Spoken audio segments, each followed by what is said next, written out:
I went to my granddaughter's wedding at the Loews Philadelphia Hotel in Philadelphia, carrying a vintage sapphire brooch that belonged to my late wife. But at the grand ballroom doors, my own son blocked my path. He looked me dead in the eye and whispered, "Dad, you are not on the list. There was a mistake. Go home." 200 of Philadelphia's finest stood there watching. No raised voice from me, no pleading. 3 words was all I gave him. "It is fine, son." Then I turned, stepped back out into the bitter cold, climbed into my Cadillac Escalade, and dialed my attorney. "Welcome, and I am glad you are here with me today at Honor Revenge Stories. Before we go any further, drop a quick comment and let me know what you are up to right now. While you listen, are you driving somewhere, cooking dinner, or just settling in for a rest? Whatever it is, I think this story is going to keep you company. A note before we begin. Some elements of this story have been shaped for the purpose of storytelling, and any resemblance to real people or events is entirely coincidental. What matters is the truth at the heart of it. Let me tell you exactly how it happened. The winter wind cutting across Fairmount Park was brutal that evening, but I barely felt it. I was 70 years old, dressed in a custom Brioni tuxedo that my late wife Nadine had always loved. Tucked in my right pocket, resting close against my chest, was a worn velvet box. Inside lay Nadine's vintage sapphire brooch, the very piece she wore on our wedding day 45 years ago.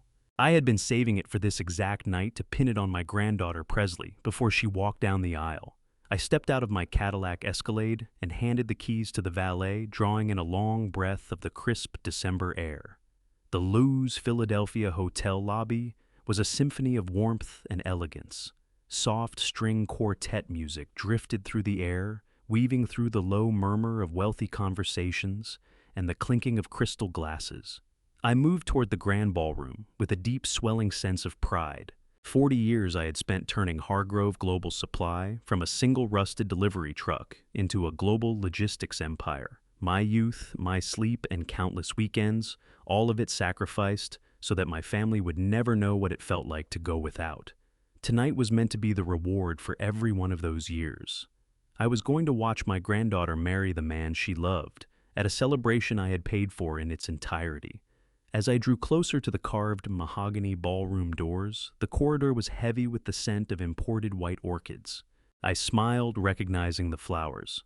Then I saw him. My son Clifford was stationed right at the entrance, looking sharp in a tailored dinner jacket.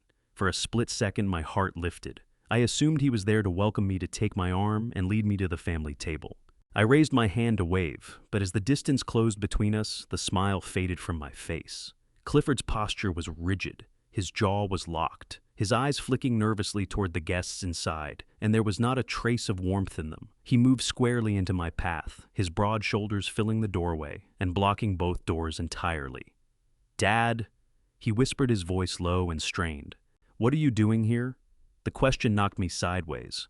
"What do you mean? What am I doing here, Clifford? I am here for Presley's wedding." I touched my pocket. "I brought your mother's brooch for her." Clifford swallowed hard, glancing back over his shoulder before his face reset into a mask of cold indifference. "Dad, you are not on the list." I studied him, waiting for the punchline. Surely this was some clumsy attempt at wedding day humor. "Not on the list." "Clifford, I am the grandfather of the bride." "There was a mix-up with the seating chart," he said, holding my gaze without flinching. "The venue is at strict capacity. The fire marshal is very particular about these things. There is literally no chair for you in there. Go home, Dad. Go home before you cause a scene and ruin Presley's night." My blood ran cold. The sheer absurdity of those words hung in the air like a physical blow. A mix-up. Strict capacity. 6 months earlier, Clifford had shown up at my door asking for help. He told me Presley needed seed capital for a new startup and money to cover the wedding costs. Without a moment's hesitation, I had my bank wire $1.2 million straight into his personal account. Every lavish detail of this evening was funded by me, the champagne flowing inside the imported orchids lining the halls, the chamber orchestra playing in the background. I paid for all of it. And now, the man who had taken my money was standing in the doorway, telling me there was no seat for me inside. Before I could gather a response, a figure emerged from the shadows near the ballroom entrance. It was my daughter-in-law, Yvette. She glided out in a designer silk gown, champagne glass in hand. She slid her arm through Clifford's and fixed me with a look of pure, undisguised contempt, the kind reserved for someone who has wandered into the wrong room entirely. "Gerald, what part of go home do you not understand?" She sneered, her voice laced with venom. "This is an exclusive event. We cannot have you drifting around and confusing the guests. We have important people here tonight." I looked past her into the brightly lit ballroom. The doors were parted just enough. What I saw stopped me cold. These were not merely the bride and groom's social circle. I recognized faces. Venture capitalists I had once sat across the negotiating table from. Shipping magnates and former partners from Hargrove Global Supply. These were my peers, my colleagues, the inner ring of Philadelphia's business world, and every one of them was watching. I could see the whispers passing between them, hands lifted to mouths, eyes cutting toward the 70-year-old founder of the company being turned away at the door like a stranger off the street. The humiliation scorched my face, but it was almost instantly replaced by a cold, crystalline calm. Yvette leaned in her heavy perfume, turning my stomach.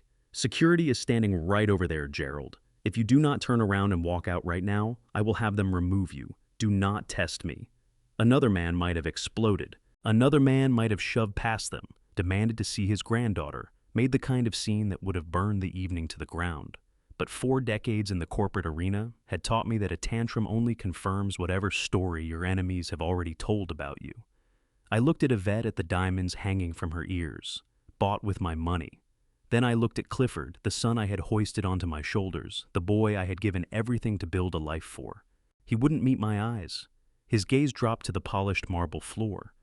"It is fine, son," I said, my voice quiet and dangerously steady. "I understand completely. Do not worry about me." I didn't wait for a response. I turned my back and walked. The heavy mahogany doors closed behind me, sealing the warmth and the music inside. But I never looked back.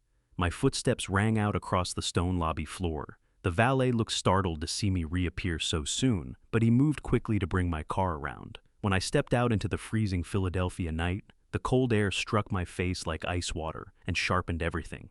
I settled into the quiet leather interior of my Cadillac Escalade. The silence inside the cabin pressed in around me. I reached into my pocket and withdrew the velvet box, running my thumb slowly across the worn fabric. They had not simply turned me away. They had erased me. The pieces began locking into place. The unanswered calls, the vague excuses, the sudden urgent request for cash 6 months ago. This was no seating chart error. This was a deliberate, calculated move. I reached for my cell phone. The dashboard clock read 7:30 p.m. I dialed the private number of Everett Langley, my lead corporate attorney. He picked up on the second ring. "Gerald," he said, a note of surprise in his voice. "Shouldn't you be giving a toast at the Lowe's right now?" "Everett," I said, my voice emptied of all feeling. "Clifford just locked me out of the wedding." A heavy silence fell over the line. The seasoned lawyer understood immediately what that meant. "What do you need me to do, Gerald?"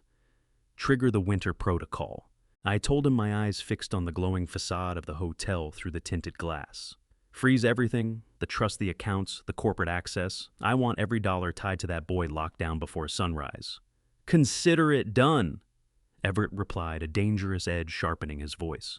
"But you need to look at the bank logs first thing tomorrow morning. They didn't just spend the wedding money, Gerald.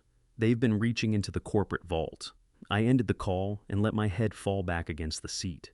They believed they had won. They thought they had humiliated a helpless old man and walked away clean. But come morning, my son and his greedy wife were going to absorb a lesson they would not soon forget. You do not bar the wolf from the house when the wolf is the one who built it. I sat back in the deep leather seat of my Cadillac Escalade. The door closed with a solid, weighty thud, shutting out the bitter Philadelphia wind and the faint strains of music still spilling from the Lowe's Philadelphia hotel lobby. Inside the cabin, the only sound was the quiet, steady hum of the engine. My driver Desmond caught my eye in the rearview mirror. His expression held a quiet, careful concern. He had been behind the wheel for me for over 15 years and knew my schedule as well as I did. He knew I was supposed to be walking Presley down the aisle at this very moment. "Are you all right, Mr. Hargrove?" Desmond asked, his voice gentle and respectful. I did not answer right away. I took the velvet box, holding Nadine's vintage sapphire brooch from my pocket, and set it carefully on the leather seat beside me. The brooch felt impossibly heavy now, as though it had absorbed every ounce of the evening's weight. I smoothed the lapels of my tuxedo, and let out a long, measured breath. I was not angry. I was not devastated. A strange, absolute calm had settled across my mind, like a fresh layer of frost. "I am perfectly fine, Desmond," I said, keeping my voice entirely steady. "Drive me to Rittenhouse Square. Take the long way through the city."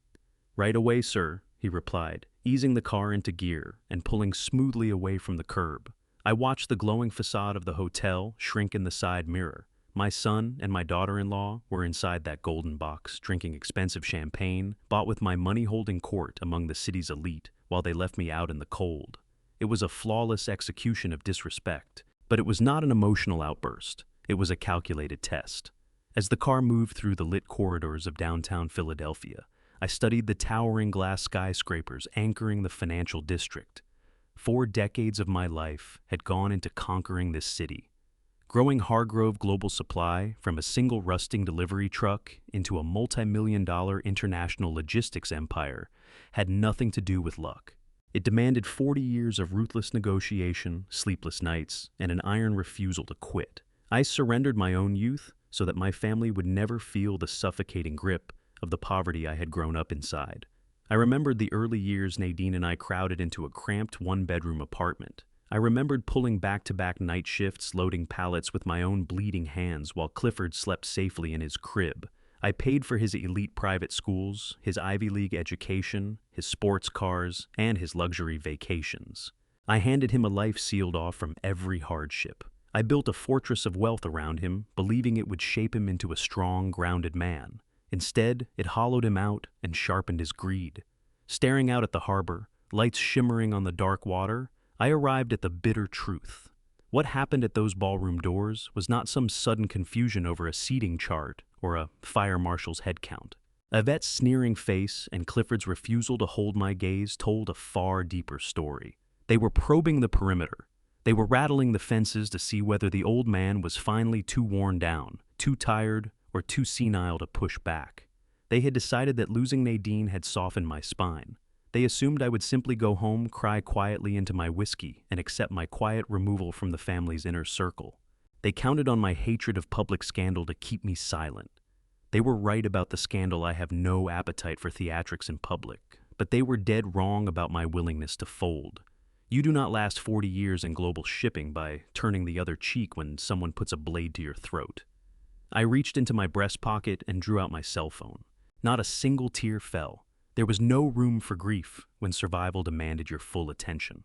I scrolled to the private number of Everett Langley. Everett was not simply a corporate attorney. He was a legal predator, a man who moved through the treacherous currents of corporate law with a surgeon's precision and a mercenary's cold nerve.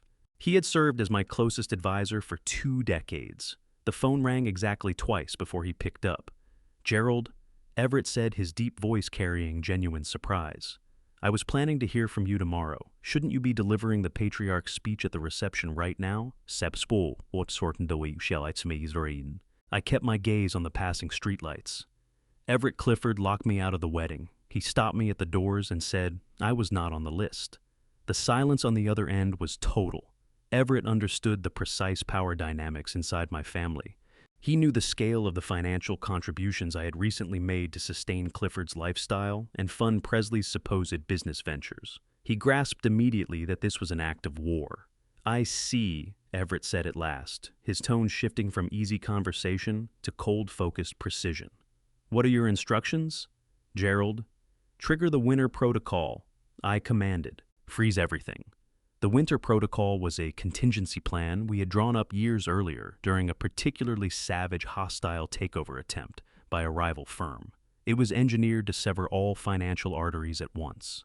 Executing it meant locking every trust account, every shared corporate credit line, and every piece of collateral tied to the Hargrove estate, cutting off the lifeblood of Clifford's comfortable existence within seconds. "I want the trust frozen." I continued, my voice low and steady inside the quiet car.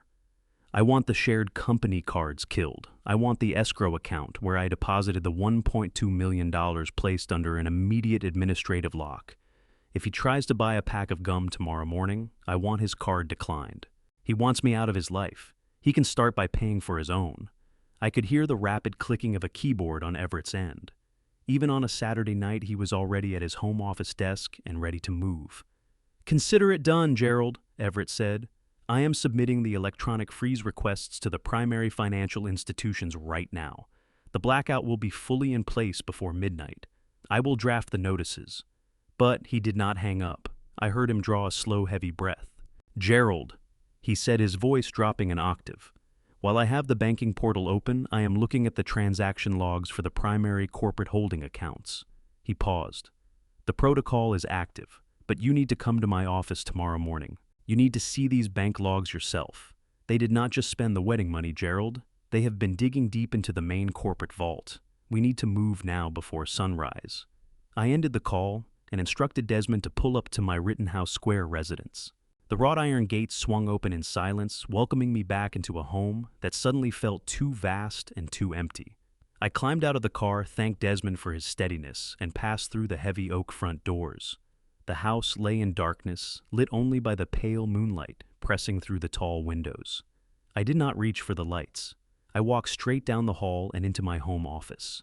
The familiar scent of aged leather and mahogany usually steadied me, but tonight it offered nothing. I began to pace the length of the antique Aubusson rug, my footsteps keeping a steady rhythm against walls lined with decades of corporate honors and framed newspaper clippings. My mind was running hard, working to unravel the web of deception that had just ensnared me. How does a man who spent 40 years anticipating the ruthless maneuvers of global competitors fail to see a betrayal taking root inside his own household? The answer was painful and simple. I had set down my armor around my own blood. I let myself be a father instead of a chief executive. It began exactly 6 months ago, right here in this very room. The memory replayed with agonizing sharpness. I was at my desk working through quarterly projections when the doors burst open. Clifford charged in, face flushed, and tie loosened a perfect portrait of a man teetering on the edge of a collapse. He threw himself into the chair across from me, breathing hard, and dropped a thick stack of manila folders onto my desk. He told me he had received an advance tip from a contact at the Internal Revenue Service. According to Clifford, the agency was preparing a sweeping comprehensive audit of our family trust. He built a terrifying story, claiming they were targeting my personal retirement funds and threatening to freeze the entire estate while the investigation dragged on for years. He said the scrutiny had been triggered by an aggressive new tax regulation and that our standard corporate shields were temporarily exposed. Then he looked me straight in the eye, his hands visibly trembling, and delivered the lie. "Dad, they are targeting your retirement funds." He pleaded, his voice cracking with manufactured desperation. "We need to sign a temporary power of attorney right now. We have to move $1.2 million into a secure escrow account under my name. It is the only way to protect your liquid assets and secure her entire future until the audit ends." Looking back now, every instinct I had built over 4 decades of business should have lit up at the holes in his story. I should have called my own accountants. I should have demanded to see the official federal notices. I should have summoned Everett Langley immediately. But Clifford did not come to the founder of Hargrove Global Supply. He came to his father. He came to a man still submerged in the quiet, lingering grief of losing his wife. Nadine had always been the emotional anchor of our family, the one who held every piece of us together. Without her, I was desperate to keep what remained of the family from drifting apart. When a son arrives at your door, terrified, begging for help to protect his daughter's future, the ruthless executive steps back, and the protective father takes over. I signed those documents because every instinct in me demanded I shield my boy from a crisis. I wanted to absorb his panic. I wanted to solve the problem just as I had solved every problem in his life since he was small. I was convinced I was throwing a protective wall around our family's wealth. What I did not see was that I was placing the keys to the vault directly in his hands. I authorized the transfer of $1.2 million, believing it was moving to safe ground. I stopped pacing. The heavy stillness of the office snapped me back to the present. The chill of the Philadelphia night seemed to press through the window glass and work its way into my bones. Clifford had turned my protective instinct into a weapon. He had leveraged my love for Presley and my grief for Nadine to engineer a massive financial extraction. But the game was not finished. If Everett was right about the bank logs, the rabbit hole went far deeper than a stolen wedding fund. I circled the desk and lowered myself into my high-backed leather chair. I woke my laptop. The screen threw a harsh blue light across the darkened room. I logged into my encrypted personal server, moving through layers of security to reach my digital archives. I needed to lay eyes on the document that had launched this entire nightmare, the temporary power of attorney I had signed 6 months ago. My fingers worked quickly across the keyboard, pulling up the scanned file. The document filled the screen, my bold signature sitting at the bottom of the final page. I zoomed in on the fine print, my eyes moving through the legal language with the cold focus of a predator following a blood trail. Clifford had rushed me through the signing, pointing only to the signature lines and insisting there was no time to waste. Now, alone in the silence of my office, I read every single word. I scrolled to the notary acknowledgement section. My eyes locked onto the circular stamp pressed into the lower corner of the page. What I saw hit me like a blow to the chest. The notary seal did not belong to Caldwell and Associates, the prestigious corporate law firm that had managed the Hargrove family's legal affairs for nearly 3 decades. The name on the seal read Crestline Fiduciary Solutions, a generic name the kind engineered to sound credible while telling you absolutely nothing. I opened a new browser tab and ran the name through the corporate entity registry. The result came back in seconds. Crestline Fiduciary Solutions was not a law firm. It was not a registered financial institution. It was a shell company incorporated in Delaware, just 3 days before Clifford had blown through my office doors with his fabricated audit story. This was not a panicked son making a desperate mistake. Every step had been premeditated. He had built a dummy corporation, manufactured a fictitious federal crisis, and brought in a fraudulent notary to put a veneer of legitimacy over the theft of my assets. He had been plotting to drain me long before he ever stood blocking those doors at the Lowe's Philadelphia hotel. Every detail of his panic that afternoon had been carefully rehearsed to slip past my natural corporate defenses. He gambled on my love as a father to blind me to his betrayal. But as I sat there in the glow of the screen, the sorrow burned off completely. What replaced it was a cold, calculating fury. The father who had indulged him was gone. The CEO had returned, and I was going to war. I told Everett I would be at his office by 5 in the morning and ended the call. I set my phone on the polished mahogany desk and leaned back. The silence of the house pressed against me like something physical, and those words my attorney had spoken kept circling back through my mind, digging deep into the main corporate vault. They were not simply satisfied with the $1.2 million I had transferred from my granddaughter's future. They were systematically dismantling the financial bedrock of Hargrove Global Supply. My own son was actively raiding the empire I had spent my life building. I closed my eyes and let out a long, measured breath. The initial shock was fading, replaced by a cold and analytical clarity. I needed to trace exactly how they had managed to pull off a deception, this large right beneath my nose. I was a man who caught everything. In business, a misplaced decimal or a slight hesitation in a supplier's voice was enough to put me on alert. Yet I had entirely missed a multi-million-dollar theft executed by my own flesh and blood.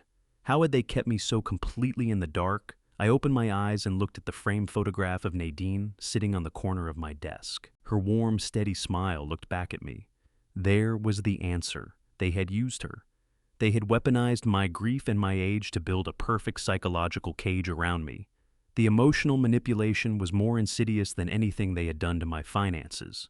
They understood that I would never question anything framed as protecting the family from unnecessary pain. The second great lie clicked into place with sickening clarity.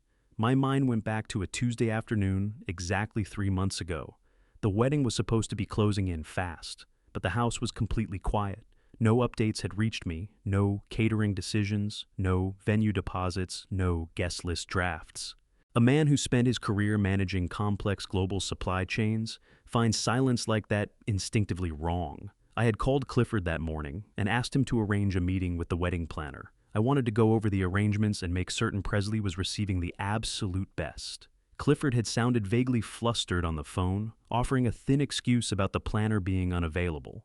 2 hours later, my doorbell rang. It was not Clifford. It was not any wedding planner. It was Yvette. She came through my foyer wearing a cream wool blazer and an expression of deep distress. I brought her into the formal living room and offered her tea. She declined perching on the edge of the leather Chesterfield sofa with her hands knotted in her lap. Her eyes were red and glassy. She carried herself like a mother buckling under something she could barely hold. Dad, she began, her voice trembling with manufactured fragility. I came because we need to talk about the wedding. Presley is just so overwhelmed right now. She cries every single night and we do not know what to do.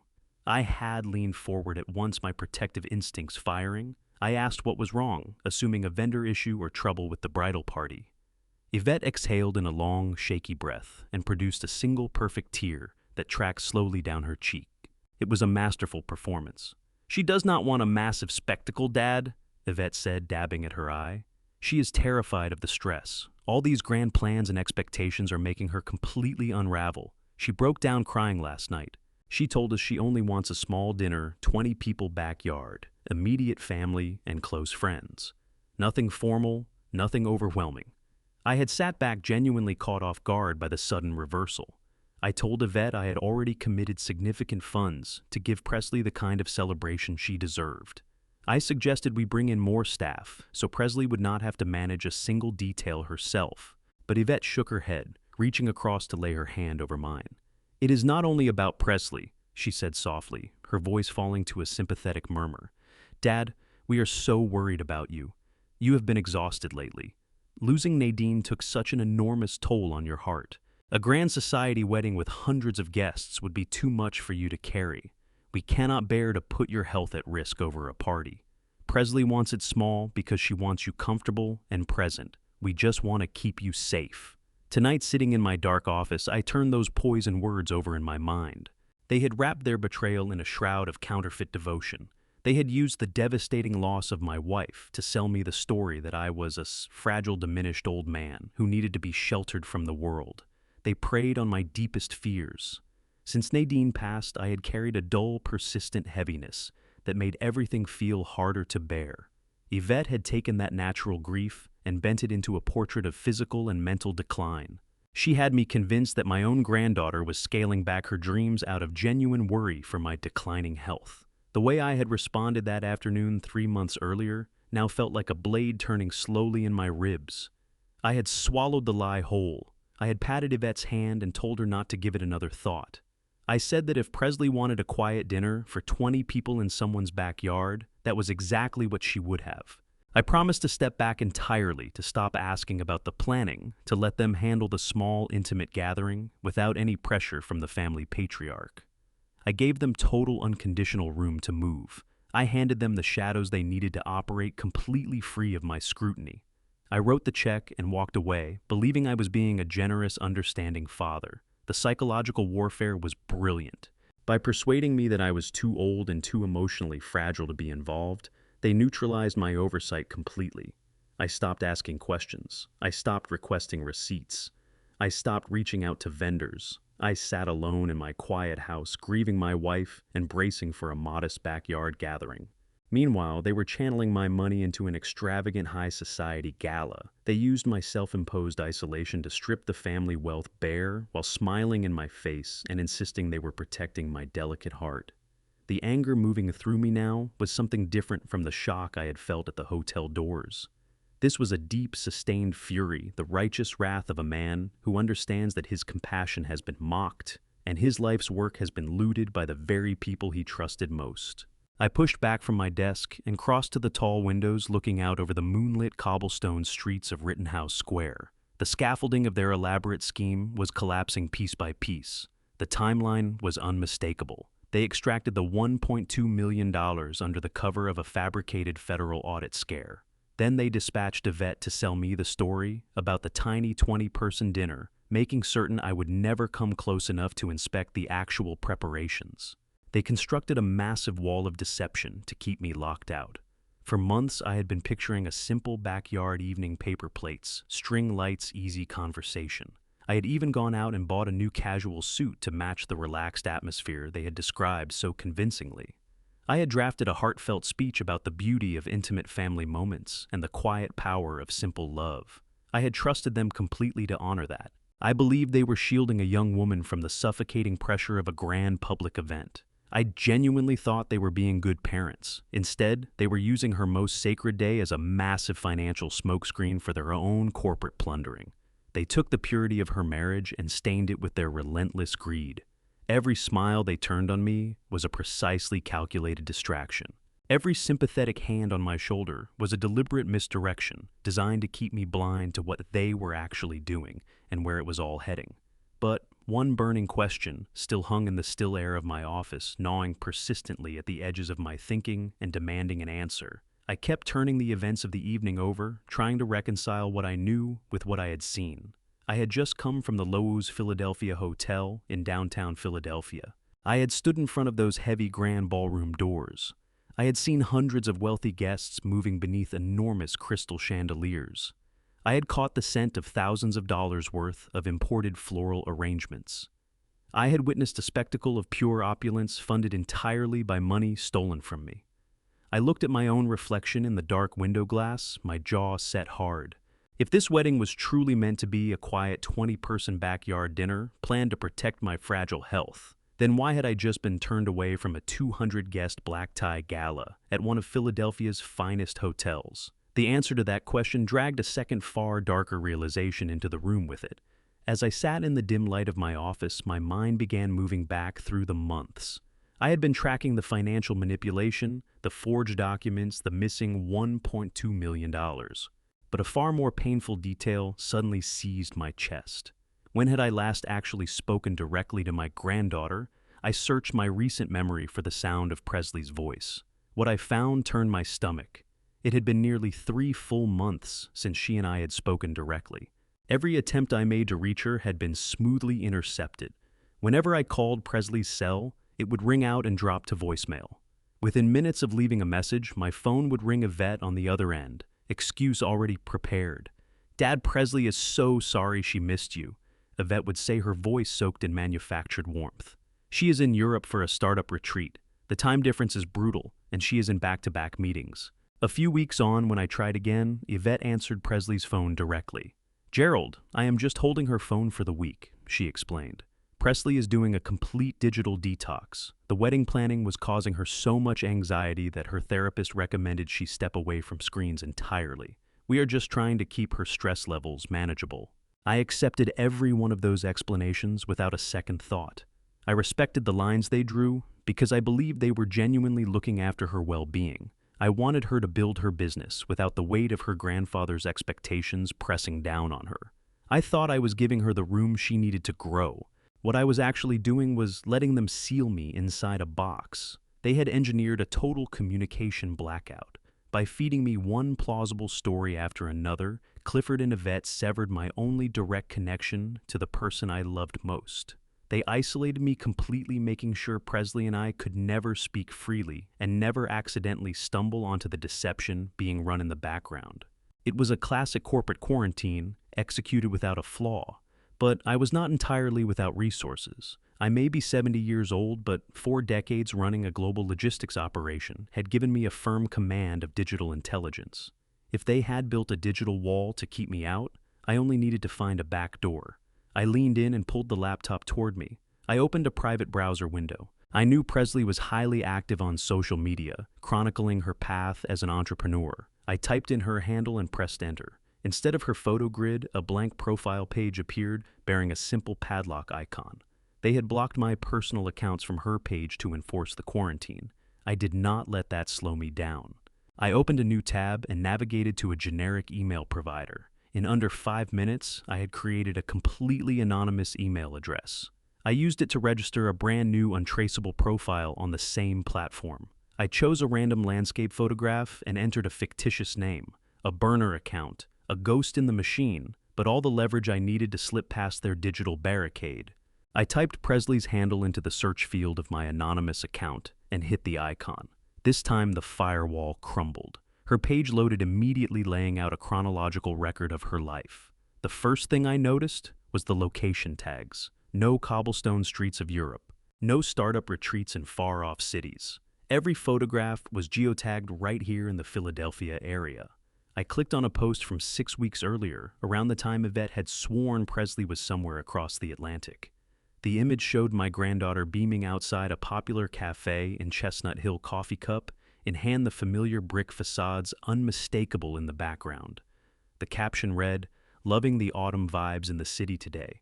So much to plan, but so excited for the future. I kept scrolling the betrayal, deepening with every image. I moved into the window when Yvette had claimed Presley was on a strict digital detox. The lie collapsed entirely. During that exact 2-week stretch, Presley had posted nearly every single day. Cake tastings, dress fittings, floral arrangements. She was not stepping back from screens. She was fully engaged, actively planning the very wedding I was funding, but from which I had been carefully erased. I found a photograph of her standing over a display of imported white orchids, the exact flowers from the invoice I had already seen. She was right here in the city the whole time, completely connected while her parents kept me in the dark. The sheer scale of what they had pulled off was breathtaking. Two completely separate realities managed with flawless precision. For Presley, they constructed the image of a thriving, joyful wedding in full swing. For me, they built the portrait of a fragile, overwhelmed young woman who needed to be shielded from the world. They stood planted squarely between us, controlling every thread of information, hoarding the money, making certain the two sides never once crossed paths. As I scrolled closer to the present, hunting desperately for any trace of the wedding itself, the anger coiling inside me began shifting into something colder, a dread that settled deep in my bones. I reached the most recent posts uploaded within the last 48 hours. There were gorgeous shots from the rehearsal dinner, radiant images of her bridesmaids, a video of Clifford raising a glass and toast. But it was the post from yesterday afternoon, less than 24 hours before I stood in my custom Brioni tuxedo at the doors of the Loews Philadelphia Hotel, that turned the blood to ice in my veins. A candid photograph of Presley sitting alone beside a window, gazing softly into the distance. The caption beneath it read, "So incredibly sad that Grandpa is too sick to make it to my big day tomorrow. He is fighting so hard, and I am praying for his recovery every minute. I love you, Grandpa. I know you will be there in spirit sick, praying for his recovery, fighting so hard." Those words seared themselves into my eyes. I am 70 years old, and I am in peak physical condition. I swim 50 laps every morning without fail. I oversee a global corporate portfolio with absolute precision. I am not sick. I am not fighting for my recovery. I sat there staring at that bright screen, the breath stalling in my throat as the full, horrifying depth of their deception finally came into focus. What exactly had my son and daughter-in-law told my innocent granddaughter? That question hung in the still air of my office, like something with physical mass pressing down against my chest. What did they tell her to explain why I wasn't there? My mind churned through a dozen terrifying possibilities, each one crueler than the last. Had they told her I was rapidly declining? Had they told her I simply didn't care enough to show up for the most important day of her young life? The sheer calculated emotional violence of it was almost too vast to absorb. I could picture Presley clearly standing in her white dress eyes, drifting toward the ballroom's heavy wooden doors, waiting for a grandfather who was never going to walk through them. But I couldn't allow myself to sit there frozen by grief. Grief is a luxury reserved for the victorious, and right now, I was standing in the middle of an active war zone. I needed hard, undeniable proof of their financial movements, and I needed it now. Clifford had arrogantly assumed he'd severed my digital access to the family's wealth entirely. He believed he'd efficiently locked me out of the modern banking portals, the sleek financial applications, and the shared trust dashboards we'd built together over the past decade. What my son severely underestimated was the institutional memory of a man who constructed a global empire with his own two hands. He forgot about the architectural bedrock of Hargrove Global Supply. He forgot about the legacy servers. Back in the late 90s, when Nadine and I first digitized our corporate infrastructure, we had established a master administrative email account, a digital failsafe, an archaic master key, built to automatically receive blind carbon copies of major vendor contracts and high-level financial approvals tied to the original corporate trust architecture. That specific server interface hadn't been actively used in over 15 years. Clifford, belonging to a generation that lives entirely on cloud-based convenience, never even knew the ghost server existed. I leaned forward and pulled up a secure terminal on my laptop. My fingers found the ancient web address from pure muscle memory alone, decades of ingrained habit guiding every keystroke. I entered the complex alphanumeric password I had committed to memory 2 decades ago. The screen blinked black for a fraction of a second, then loaded a painfully outdated gray interface. It felt like stepping into a digital graveyard, but the system was fully alive. I clicked into the master administrative inbox, my heart hammering against my ribs as endless lines of automated text began populating the screen. Tens of thousands of unread logs stared back at me, but I had no intention of wading through all of them. I typed a handful of highly specific keywords into the search bar. Lowe's Philadelphia Hotel Wedding, Clifford Escrow. The old system ground through a few agonizing seconds, the processing icon spinning at its slow, antique pace. Then, a single forwarded email surfaced at the very top of the list. An automated receipt generated by a primary vendor and routed through our old trust approval matrix simply because Clifford had been foolish enough to use the original routing numbers tied to the escrow account he had pressured me to fund. I clicked on the message and a high-resolution document filled my screen. An official invoice from an extraordinarily exclusive luxury florist located in the wealthiest shopping corridor of Philadelphia. I fixed my gaze on the bold black figures at the bottom of the page. The total billed for a single evening was exactly $45,000. I leaned back in my heavy leather chair and let out a harsh, utterly humorless laugh that ricocheted off the silent walls around me. $45,000. The itemized list spelled it out hundreds of imported white orchids cascading floral ceiling arches. Custom silver table centerpieces designed for a massive ballroom. The raw, unadulterated audacity of their lie was absolutely staggering. Just 3 months ago, Yvette had perched on the edge of my leather Chesterfield sofa, dabbing at those precise, perfectly timed tears. She had sworn to my face that Presley was suffering from crippling social anxiety. She had painted a vivid, detailed picture of a tiny 20-person backyard dinner, simple paper plates, rustic string lights. She had looked me dead in the eyes and weaponized my protective love for my granddaughter to keep me safely locked inside my own home. But you do not spend $45,000 on imported white orchids for a quiet family gathering. You spend that kind of money when you're dressing a grand luxury ballroom to impress the most powerful and wealthy people in the city. The plausible fiction they had assembled collapsed in an instant. The carefully spoon-fed narrative designed to keep me isolated was nothing more than a cheap theatrical production. My gut, that restless primal instinct that had kept me standing in the ruthless corporate world for 40 long years, had been entirely right. The $1.2 million I had wired into Clifford's account was never meant to shield my assets from a fabricated federal audit. It was never meant to fund Presley's new business or give her a modest foothold in life. It was a massive systematic extraction of my wealth, executed right beneath my trusting nose. They had stolen my life's work to throw the social event of the decade, all while presenting me to the outside world as a frail, senile old man, too sick and confused to walk out his own front door. I turned back to the glowing screen and traced the line items on the floral invoice with a growing sense of dangerous clarity. My eyes moved past the obscene charges for crystal vases and decorative silk drapery, scrolling down to the billing details at the very bottom of the document. I needed to see exactly how Clifford had routed the payment to the florist. The moment I read the typed address, my breath seized in my throat. The cold logic of the situation cracked open, exposing something far more terrifying than simple vanity or ordinary greed. The billing address on the $45,000 floral invoice did not belong to the Lowe's Philadelphia Hotel. It did not belong to Clifford and Yvette's sprawling suburban estate. It didn't even belong to the dummy shell company they had used to extract the fraudulent power of attorney from me. The address, printed in crisp black ink, sat on Walnut Street, right in the beating heart of Philadelphia's financial district. It was an address I recognized in an instant from decades of corporate warfare. It belonged to an elite, highly aggressive venture capital firm known globally for executing hostile takeovers and ruthlessly liquidating legacy companies. Absolute predators. They fed on vulnerable family businesses without a shred of mercy. Why was my own flesh and blood routing a massive wedding floral invoice through a venture capital firm that specialized exclusively in dismantling corporate empires? That question hung in the cold air of my office like a guillotine suspended above my neck.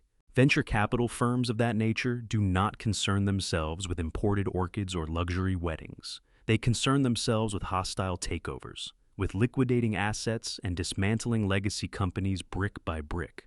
Hargrove Global's supply was a privately held fortress. I held the absolute controlling interest.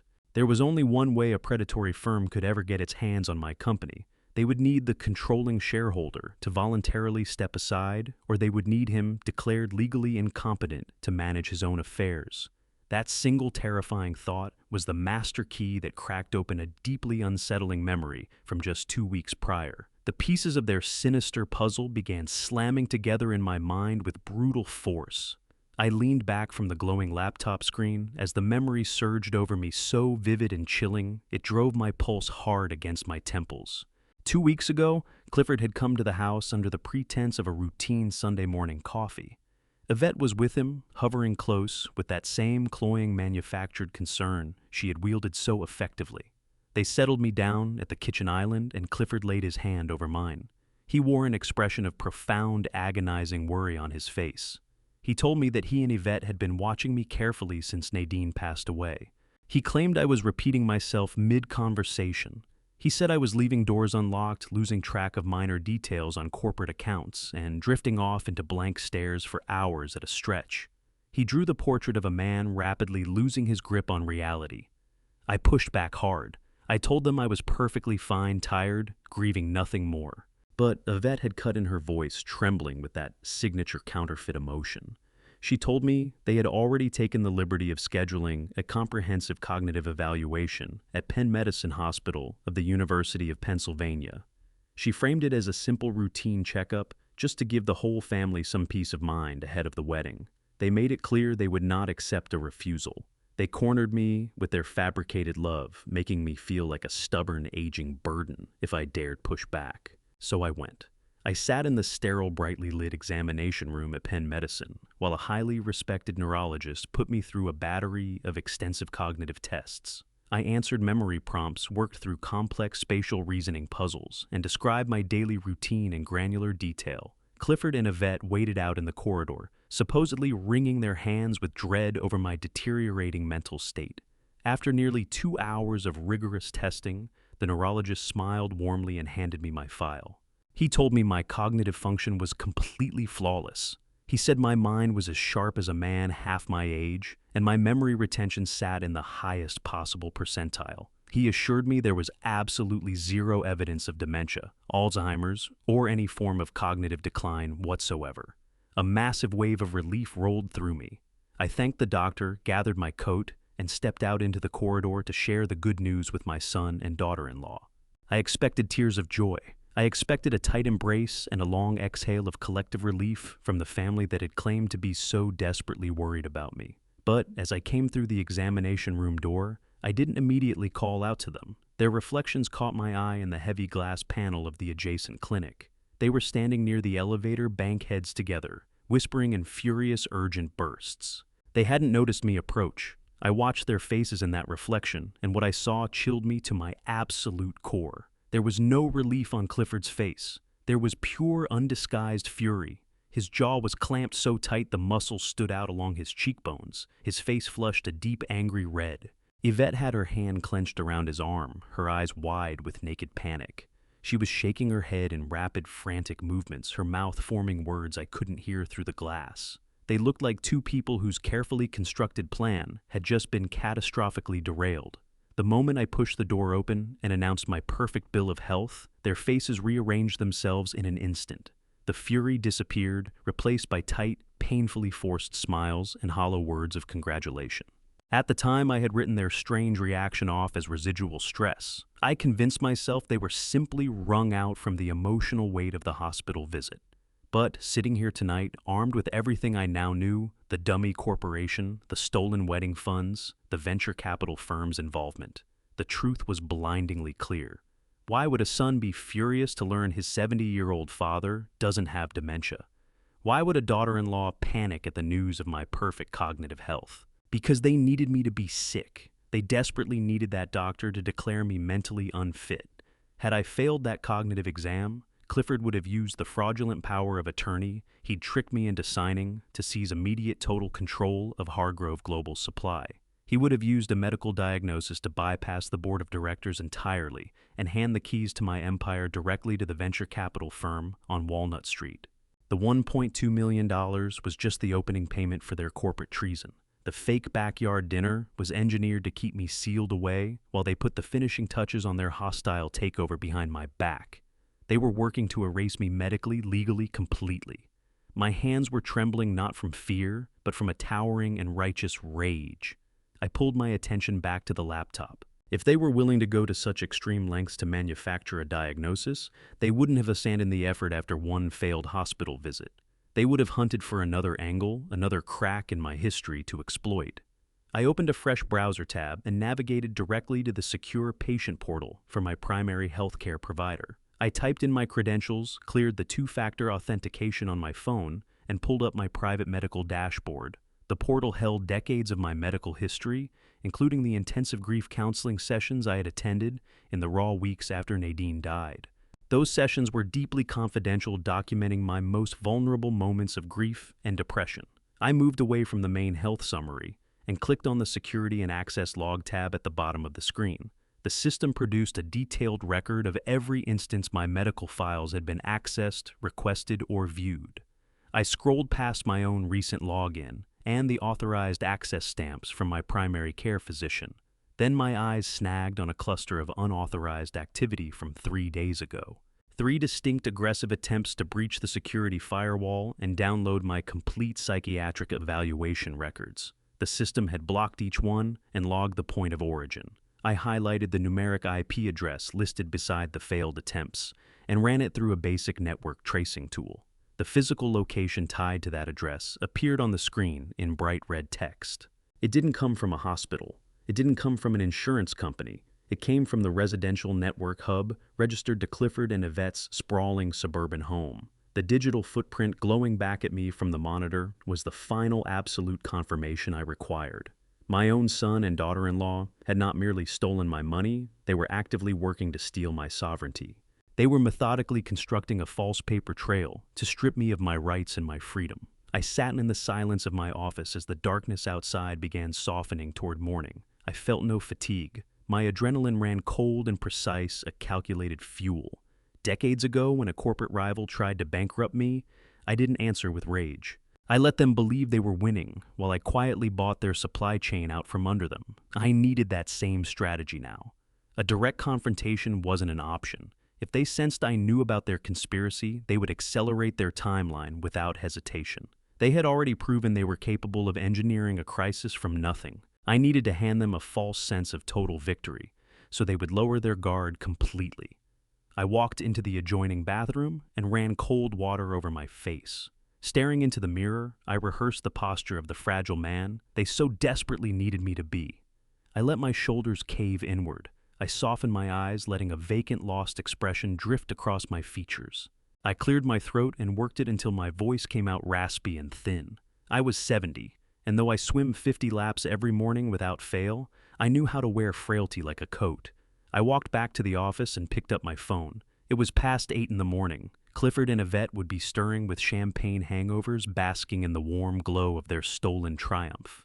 I drew one long, slow breath to steady the rhythm of my heart and pressed my son's name on the screen. The line rang 3 times before it connected.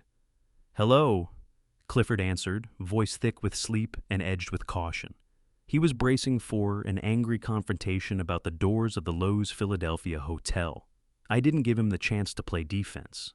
I let out a long, trembling sigh and made my voice sound impossibly small and disoriented. "Son," I whispered, threading a note of desperate panic through the word. "Son, is that you? I am confused. Did the wedding happen already? I think I dozed off in my chair after supper and never made it out the door. Did Presley's wedding already happen?" Dead quiet on the other end.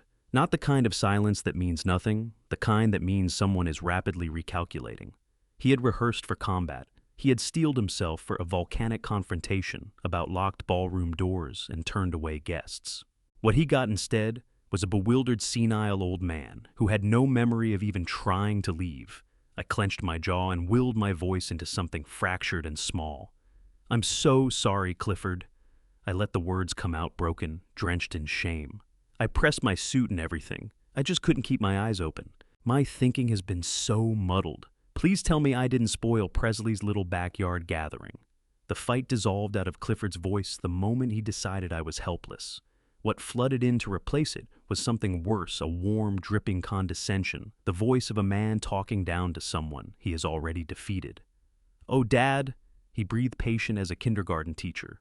"Everything is fine. We noticed you weren't there, but Yvette figured the grief had just worn you out completely. You've been so turned around lately." Behind my desk, I pressed my fingers into the wood until the bones ached. My voice, though, stayed soft and pitiful. "Was it lovely?" I asked, barely above a murmur. "Did she enjoy herself out there in the yard?" "It couldn't have been more perfect, Dad." Clifford answered the lie, gliding out of him as naturally as breath. 20 people, nothing fancy, just the family. Presley had on a little cotton dress, and we grilled out. She wished you were there, but she understood completely. Everyone knows you haven't been yourself. Rest is what you need right now. Put every complicated thought out of your head. I wanted to detonate. I wanted to read him the 45,000 line item by line item, every imported orchid, every crystal chandelier above 200 dancing guests while he sat there with his champagne hangover. I wanted to destroy the performance entirely. Instead, I played the senile fool exactly as they needed me to. "I'm just worn out, son." I breathed, my voice thinning to almost nothing. "As something's gone wrong with my memory. I don't know what's happening to me. I'm grateful you're handling things. I don't know what I'd do without you." "Not another thought about it," Clifford said, and I could hear the self-satisfaction spreading through him like heat. "Yvette and I have got a firm grip on everything. Stay put, stay comfortable. We'll swing by in a few days and get your new routine sorted out. Don't you worry at all." I apologized 3 more times for my failing mind, thanked him in the voice of a man who has surrendered, and said goodbye. Then I waited for the call to end. The click never came. Clifford, still half submerged in last night's celebration, had lifted the phone from his ear without ever finding the disconnect button. The line hung open between us. I stood rigid in my office, not moving, not breathing more than I had to, as the sounds of his bedroom leaked through the speaker silk sheets shifting, and then the flat knock of a phone dropped carelessly onto a nightstand. Yvette's voice arrived next, muted, but every word landing clean. "Was that him?" Crisp, awake. "Did he come at you hard about the guards at the door last night?" I pushed the phone so tight against my ear it hurt. What came back from Clifford's side was a laugh, loud, ugly, coated in contempt, that curdled something in my stomach. "Hard?" He scoffed, the words soaked in triumph. "He doesn't even know he was at the hotel. Thinks he nodded off in his reading chair and missed a cookout. I told you cutting him off would hollow him out. He was in tears over his own memory. He's completely gone." A pause stretched out. Then Yvette exhaled, long, slow, suffused with satisfaction. "That's exactly what we needed," she said, her tone smooth and assured. "I kept thinking he'd push back hard when we moved on the corporate transfer, but now it'll be effortless. His mind is finally caving in, right on schedule." I sat with my eyes shut, letting the poison of those words move through me. They were toasting my collapse. They had cast me as a ruined, defenseless shell, a man too far gone to guard anything he had built. "Get on the phone with the clinic," Clifford said next, and his voice had gone flat and businesslike. "Tell them the schedule moves up today. No reason to drag it to the end of the month. He's not going to resist anything. Tell them we're coming to execute the permanent guardianship paperwork, and then we relocate him on Tuesday." The connection cut. I brought the phone down slowly and set it on the mahogany desk in front of me. I didn't move for a long time. The full weight of what they had constructed settled through me floor by floor like a building coming down slowly. "We move him on Tuesday." 4 words. They had put a date on, erasing me. 48 hours from now, they planned to nullify my legal standing, deliver me to a psychiatric facility, and seal the door behind me, all wrapped in the clean language of compassionate care. They meant to enter me while I was still breathing. What I felt next wasn't panic. The shock had already burned away, leaving something cold and absolutely steady beneath it. I was done being a grieving widower. I was finished being a forgiving father. I was the man who built Hargrove Global Supply from nothing, and my own son had just declared war on everything I owned. I went upstairs, stood under a cold shower, and dressed carefully in my tailored charcoal suit. I knotted my silk tie without rushing a single motion. I took the car keys, pointed the sedan into streets still dark and slick with morning mist, and drove. My mind didn't wander. It cataloged, sequenced, and planned the whole way across the city. I pulled into the underground garage beneath the tower that held Langley and Associates at just before 5 in the morning. One security guard in the empty lobby, a silent nod. My access card against the reader. The elevator carried me up the 42 floors. When the doors parted, I walked into a reception area, lit low and quiet, and Everett Langley was already standing in the corridor waiting. White shirt sleeves, pushed back eyes that hadn't softened with the hour. We had navigated too many corporate crises together to waste time on greetings. He turned without a word and walked me to the soundproof conference room at the deep end of the executive floor. The oak door sealed shut at our backs. Spread across the long glass table were dense towers of bank records, legal folios, and financial filings. Everett filled 2 mugs from a silver carafe and slid one across to me. I sat and gave him the entire account, the open phone line, the $45,000 floral invoice connecting to the venture capital firm, and every syllable of the clinic conversation with its Tuesday deadline. He absorbed it all with the still face of a general who has heard worse and survived it. He drank his coffee slowly. When I reached the end, Everett set his mug aside and drew a thick manila folder from the center of the table. "Gerald," he said, and his voice had dropped to something quiet and precise. "We've come through federal investigations, hostile raids, and markets that tried to swallow us whole. Did you genuinely think I would let you execute a document like that without building a failsafe into it?" He opened the folder and laid out the copy of the temporary power of attorney Clifford had pressured me into signing 6 months ago. It looked exactly as I remembered it. Everett turned past the opening pages, 12 of them, until he arrived at page 48. He pressed it flat and tapped a dense block of text nestled in the bowels of the legal language. "The moment Clifford walked that document into your office," Everett said, his cadence measured and exact, "he was convinced he'd outmaneuvered you. His plan was to lean on your love for your family and get a sweeping authorization signed before you could think it through. What he never considered is that every piece of estate work that leaves this firm carries interlocking fail-safe provisions woven through the structure. I put a specific poison pill in subsection 9. I leaned in over the page. The language was dense and technical, but Everett cut straight through it. "That provision requires your physical biometric thumbprint to authorize any unilateral fund transfer exceeding $100,000 to an offshore entity or any account outside the approved trust structure. The moment the designated proxy tries to push through a transfer that size without you physically present, the entire power of attorney collapses and becomes void." I looked at him for a long moment as what he'd done settled over me fully. "You wired a tripwire into the document," I said quietly. "Exactly."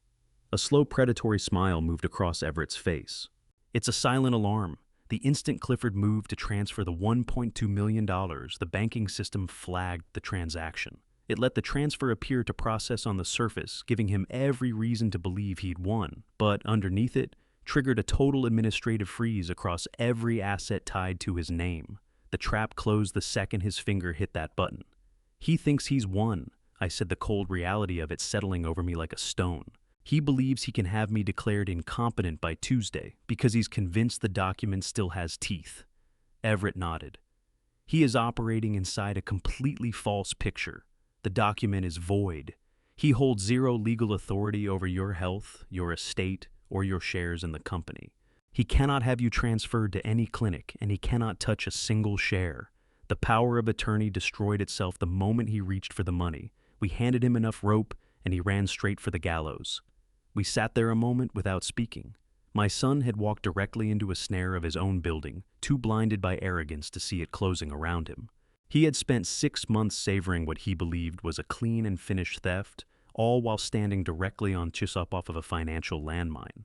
The corporate machinery I had spent 4 decades constructing was shielding me, even as my own blood worked to tear it apart. But one piece of the puzzle remained. The poison pill had stripped Clifford of his legal authority, yet the funds had still been routed superficially before the freeze locked the accounts down. The floral invoice made clear that Clifford had been actively draining the trust. The connection to the venture capital firm pointed to something far deeper and more deliberate. If the money hadn't gone toward the wedding and wasn't sitting in Presley's business account, where had my son actually sent my life savings? I met Everett's eyes across the table. "The trap worked," I said, holding my voice steady. "But where is the money?" Everett's expression shifted. The controlled predatory composure gave way to something heavier, a look of genuine and grave concern. He reached down to his leather briefcase on the floor and produced a sleek black dossier. He set it carefully on the glass surface, his palm resting flat on the cover. "We were up all night chasing the digital routing trail." Everett said, his voice low and deliberate. "Clifford did not simply wire that money to himself, Gerald. He didn't use it to settle personal debts. He certainly did not set it aside for your granddaughter." He pushed the black dossier slowly across the table until it sat directly in front of me. "Gerald," Everett said, his eyes holding mine without wavering, "look at where he sent the 1.2 million. I lifted the heavy black cover. The first page was a dense flowchart mapping a labyrinth of international wire transfers. Everett reached across and pressed his finger against a red box at the very end of the chain. The $1.2 million had not dissolved quietly into the domestic banking system. It had ricocheted through 3 different proxy accounts in Delaware and Nevada before crossing the ocean entirely. It came to rest in a secured, untraceable offshore account in the Cayman Islands. The registered holding company bore the name Dunbar Crest Holdings. The name told me nothing at first, but Everett turned to the next page, corporate registration documents pulled by his private investigators. The managing director of Dunbar Crest Holdings was listed as Yvette Colby. Colby was Yvette's maiden name. My son had sidestepped every traditional safeguard of our family trust by using his wife's premarital identity to build an offshore shell company in secret. They had engineered the entire fiction of a federal audit specifically to funnel my life savings into an account that sat beyond the reach of United States tax authorities. I studied those offshore banking records as a cold fury settled deep behind my eyes. But the money was only the beginning. I turned the page and found a detailed guest list from the evening at the Loews Philadelphia Hotel. I looked at Everett and demanded an explanation for the sheer density of wealthy strangers I had spotted through those glass doors. Everett leaned back slowly, his face grave. "Gerald," he said, his tone measured, "that event at the hotel was not a wedding reception. Presley and her husband had a brief 15-minute ceremony in the courtyard. The gathering filling the grand ballroom was something else entirely, a corporate networking gala. Clifford used $45,000 in imported white orchids and hundreds of thousands in catering to host an opulent evening for the most aggressive venture capitalists in the Northeast. He used his own daughter's wedding as a glittering smokescreen to court the precise predators targeting Hargrove Global Supply." I looked down at the guest list. Every name on it belonged to a corporate liquidator, a hostile takeover specialist, or a partner at the Walnut Street venture capital firm. Clifford had billed the entire evening to corporate accounts, spending my money to throw a lavish banquet for the men, preparing to dismantle everything I had built. He had made certain I stayed home, sealed inside my grief, and expecting a modest backyard dinner, so I would never witness him working the room alongside the enemy. He had paraded his daughter in her white dress to project an image of seamless family control, persuading the investors that the Hargrove empire was ripe for acquisition and that he was firmly at the wheel. The weight of that betrayal made the air inside the soundproof room feel impossibly thin. I pulled a slow breath and forced my chest open. "Why are they courting liquidators?" I asked, my voice dropping to a dangerous quiet. "If Clifford wants the company, why is he filling a ballroom with people whose entire business is tearing companies apart and selling off the pieces?" Everett slid another heavily redacted document across the glass. "Because he does not want to run your company, Gerald. He never had any intention of managing shipping containers, overseeing international logistics, or sitting across from port authorities. He only wants the proceeds. This is a preliminary letter of intent from the Walnut Street firm. Clifford has spent the last 6 months quietly negotiating the complete liquidation of Hargrove Global Supply, and he agreed to sell the entire enterprise for exactly $50 million. I fixed my eyes on that number, $50 million, a fraction of what the company was genuinely worth, a fire sale figure engineered for speed, not value. Clifford had understood that even with a fabricated psychiatric hold in place, the board of directors would eventually expose him if he actually tried to operate a global logistics empire. He knew he couldn't fill my seat, so rather than attempt to lead what I built, he chose to demolish it. His design was to execute the power of attorney, have me confined in a secure medical facility by Tuesday, and immediately authorize the hostile sale of my life's work. Once the $50 million are cleared into his accounts, he and Yvette would move every dollar into the Cayman Island Shell Company. Everett confirmed the darkest corner of it. "They've already bought the tickets, Gerald, first class one way. The moment the liquidation funds settle, they're boarding a flight to a non-extradition country in South America. The plan is to live like royalty on a stolen fortune while you sit in a locked psychiatric ward, too confused and too isolated to ever come after them. They were going to strip away my company, my wealth, and my freedom, then evaporate into warm foreign air without a tremor of conscience. I closed the dossier, slowly pressing my hand flat against the heavy black cover. Every piece had locked into place. My own son was a traitor of the highest possible order. He had turned my love against me, exploited the raw wound of losing Nadine, and used my innocent granddaughter as stage decoration for a perfectly constructed crime. He was certain he had threaded the needle of corporate law and come out the other side untouched. He believed that by tomorrow he would be holding a $50 million wire confirmation while I was sedated behind a locked door somewhere. I looked across the table at Everett. The seasoned attorney held my gaze quiet, waiting for my word. The founder of Hargrove Global Supply did not panic. A surge of cold, concentrated energy moved through me, precise and absolute. Every trace of sorrow had burned away, replaced by the focused necessity of immediate retaliation. "What is the exact moment the final documents are scheduled to be signed?" I asked, and my voice carried the full authority of a man going to war. Everett glanced at the heavy gold watch on his left wrist. "The Walnut Street firm is opening early specifically for this transaction. The final liquidation papers are set to be executed Monday at exactly 9 in the morning." I pushed back from the conference table and rose to my feet. I buttoned my tailored charcoal jacket and smoothed my silk tie, feeling the familiar steadying weight of command settle back onto my shoulders. The trap was laid, the timeline was exposed, and the enemy was sleeping off a champagne hangover, completely unaware that their entire scheme had just been compromised. 4 decades, one rusting delivery truck to a global empire built by my own hands. I knew every vulnerability, every legal seam, and every hidden pressure point buried inside my own corporation. I looked Everett Langley in the eye. "I have exactly 24 hours to dismantle his entire scheme. Let us get to work." Everett opened his laptop, its harsh glow throwing sharp shadows across his drawn, exhausted face. Not a second was wasted. The clock was counting down to Monday morning's meeting at the venture capital firm, and we had an enormous amount of legal restructuring to accomplish before daylight broke over the Philadelphia skyline. Clifford believed he had successfully neutralized my corporate authority, that the fraudulent power of attorney combined with my supposed mental deterioration had handed him unchallenged control of Hargrove Global Supply. He was operating under the arrogant assumption that a global logistics company is defined by its warehouses, its trucking fleet, and the physical inventory sitting in its distribution centers.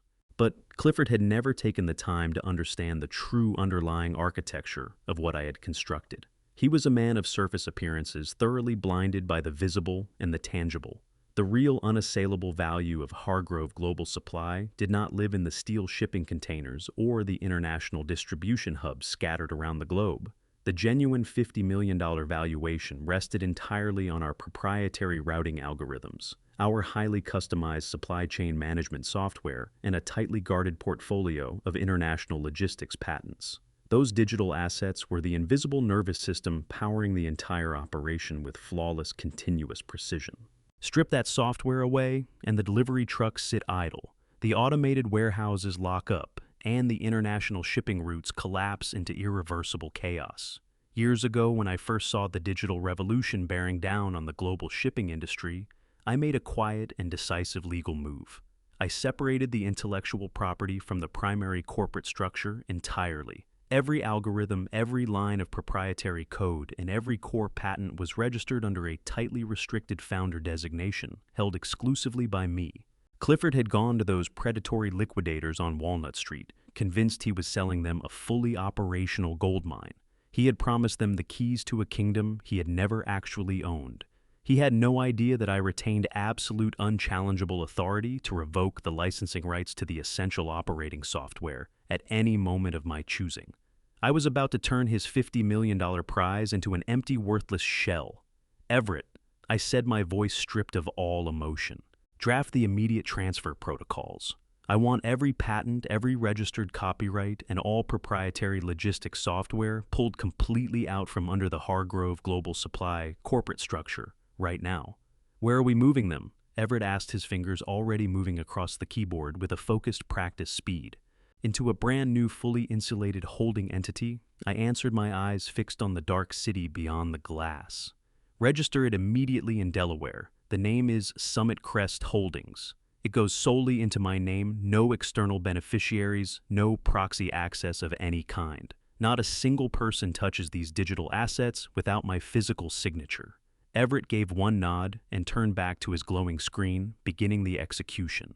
For the next 5 hours, the sealed conference room held nothing but the rapid percussion of keystrokes and the quiet shuffle of dense legal documents. We moved in complete silence, operating with the wordless, seamless efficiency of two men who had fought and won difficult corporate battles together across more than 20 years. We initiated emergency digital notarizations, formally transferred the international intellectual property licenses, and surgically severed the operating software from the main corporate body. We methodically gutted the company's core, extracting its digital heart and leaving behind only a hollow physical shell with no functioning value. The entire process was invisible to anyone working within the standard corporate framework, a precision strike executed without a trace. By the time the first pale light of morning seeped through the tall executive suite windows, the extraction was completely finalized. Everett pressed the last execution key logged securely out of the global registry and settled back in his chair with a long, heavy exhale.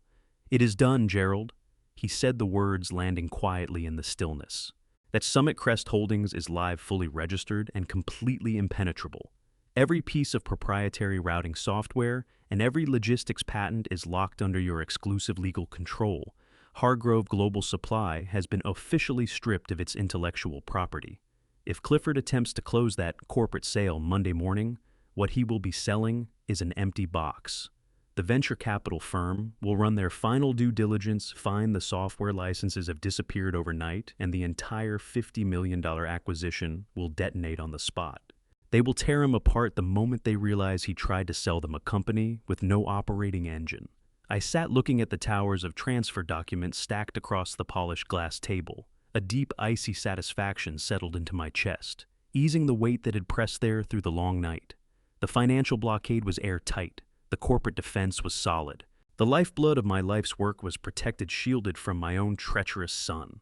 The predators on Walnut Street would walk away with nothing, and Clifford would be left holding a fistful of ash. But as the adrenaline gradually drained from my body, leaving a cold ache in its place, a darker and more unsettling thought began forming at the back of my mind. Destroying his illicit sale and freezing his offshore access, that was ruthless business strategy. It protected my assets and secured the company, but it did not deliver real, lasting justice. Clifford had deliberately conspired to strip me of my freedom, cut me off cruelly from my granddaughter, and confine me to a locked psychiatric ward to deteriorate in isolation. He had been actively planning to steal my life and disappear. Simply blocking the financial transaction was nowhere near sufficient to stop him for good. The patents and algorithms were safe, but I needed something far more powerful to put my own son in a courtroom and then a prison cell where he belonged. I needed a verified, irrefutable confession. I needed to know the exact lie he had sold to those venture capitalists to justify liquidating my company without my knowledge or consent. I needed to hear him declare his treason out loud in a way that no lawyer could ever unwind in front of a judge. I turned to Everett, the pale morning light, drawing long, precise shadows across the table between us. The time for purely defensive maneuvering had come to an end. I need to be in the same room with him and those investors. I said, my voice flat and cold. I need to stand in the dark and listen while he finishes hanging himself with his own words. I need a full confession, something that will bury him completely and permanently. Everett didn't hesitate. He understood that what I was asking for had nothing to do with emotional vengeance and everything to do with total legal destruction. He reached across and pressed a single button on his secure intercom. He instructed his security liaison to bring up the agent. Less than 5 minutes passed before the heavy oak door of the conference room swung open. A man entered, gray suit, unremarkable in every deliberate way, the kind of person a room full of people would immediately forget. This was Kelvin Everett's lead private investigator, a former federal operative who specialized in deep corporate surveillance and covert asset retrieval. Kelvin offered no greeting. He crossed to the table and set a matte black flash drive down precisely in front of me. He met my eyes with an expression of steady, unwavering professional respect. He explained that when Everett first detected the unauthorized wire transfer into the escrow account, he had immediately deployed a covert surveillance team to the Loews Philadelphia hotel. They had confirmed the ballroom was booked for a high-end private event, but they needed to know exactly what was being discussed behind those closed doors. Kelvin detailed how one of his most experienced undercover operatives had successfully embedded within the luxury catering staff, moving through the room, serving champagne, and passing expensive hors d'oeuvres. That operative had managed to slide a military-grade listening device beneath the heavy mahogany table inside the primary VIP lounge adjacent to the main ballroom. That lounge had been reserved exclusively for Clifford and the senior partners of the Walnut Street venture capital firm. What I am about to share with you is the moment the full depth of everything that had been done to me finally became undeniable. Before we get there, let me ask you this. If someone you had given your whole life to was quietly working to destroy you, would you move fast and strike hard, or would you take your time and let the evidence do the talking?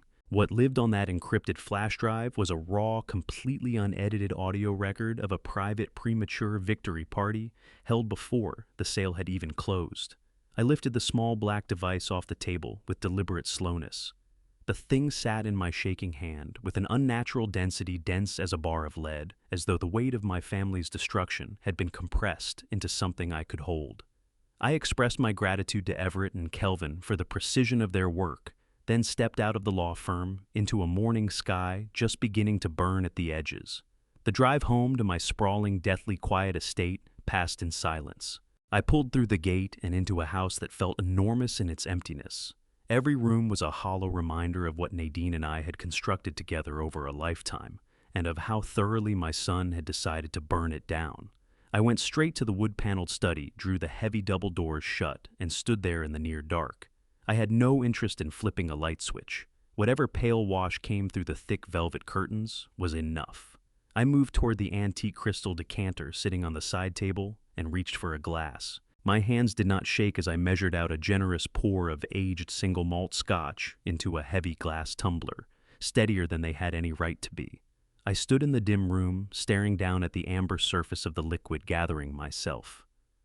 What I was about to hear would close a door that could never be reopened. This was the final threshold. Once I pressed play, any remaining belief that Clifford had acted out of weakness or panic would be gone permanently. It would mean accepting that the child I had raised from infancy, fed, sheltered, believed in, and defended, had grown into something cold and predatory, a man who could price out his own father's life and accept the going rate. I brought the glass to my lips and took a long, scorching swallow of scotch, letting the burn drag me back into the room. Then, I settled into the leather chair behind my executive desk. The black flash drive slid into the side port of my laptop, and the screen immediately threw up a decryption prompt, demanding the alphanumeric sequence Everett had given me. I entered every character with care, pressing each key as if the wrong stroke might detonate something. The bar went green. A single audio file resolved out of the dark background of the monitor, labeled only with the wedding date and the location of the VIP lounge. My cursor drifted over the play icon and stopped. The study felt airtight, sealed off from the world. From somewhere down the hall, the grandfather clock was ticking, patient, indifferent, counting down the last moments I would spend believing I had been a father to someone worth trusting. I sealed off whatever was left of my emotions, drew one measured breath, and clicked. A wash of muffled sound flooded the speakers, the thick ambient noise of a high-end venue in full swing. Beneath it, I could pick out the distant pulse of a chamber orchestra, drifting from the main ballroom, and the bright, brittle ring of crystal touching crystal. Then a door shut hard somewhere in the recording, a heavy, decisive thud, and the ambient noise was swallowed whole. The audio sharpened into something clinical and clear. Multiple voices filled the room. Men laughing, trading congratulations, carrying themselves with the loose confidence of hunters who had already made the kill. I knew those voices. The Walnut Street liquidators, relaxed and celebrating.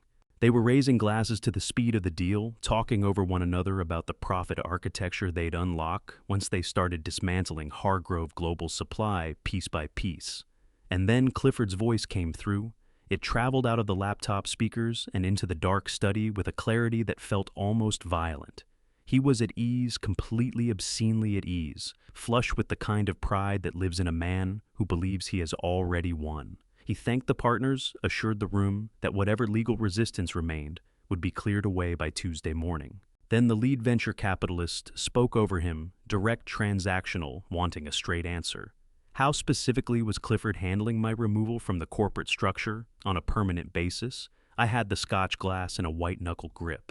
I held my breath and waited for my son to lay out the scheme he had constructed to dispose of me, the fabricated diagnosis, the manufactured incompetence. I waited for him to say my name the way you say a liability. What came out of his mouth instead was something that lived in an entirely different category of wrong. This was not a desperate man cutting corners on a business deal. The words that followed were measured, rehearsed, and soaked in a cruelty so deliberate it stopped the blood moving through me entirely. Clifford made a quiet, contemptuous sound, not quite a laugh.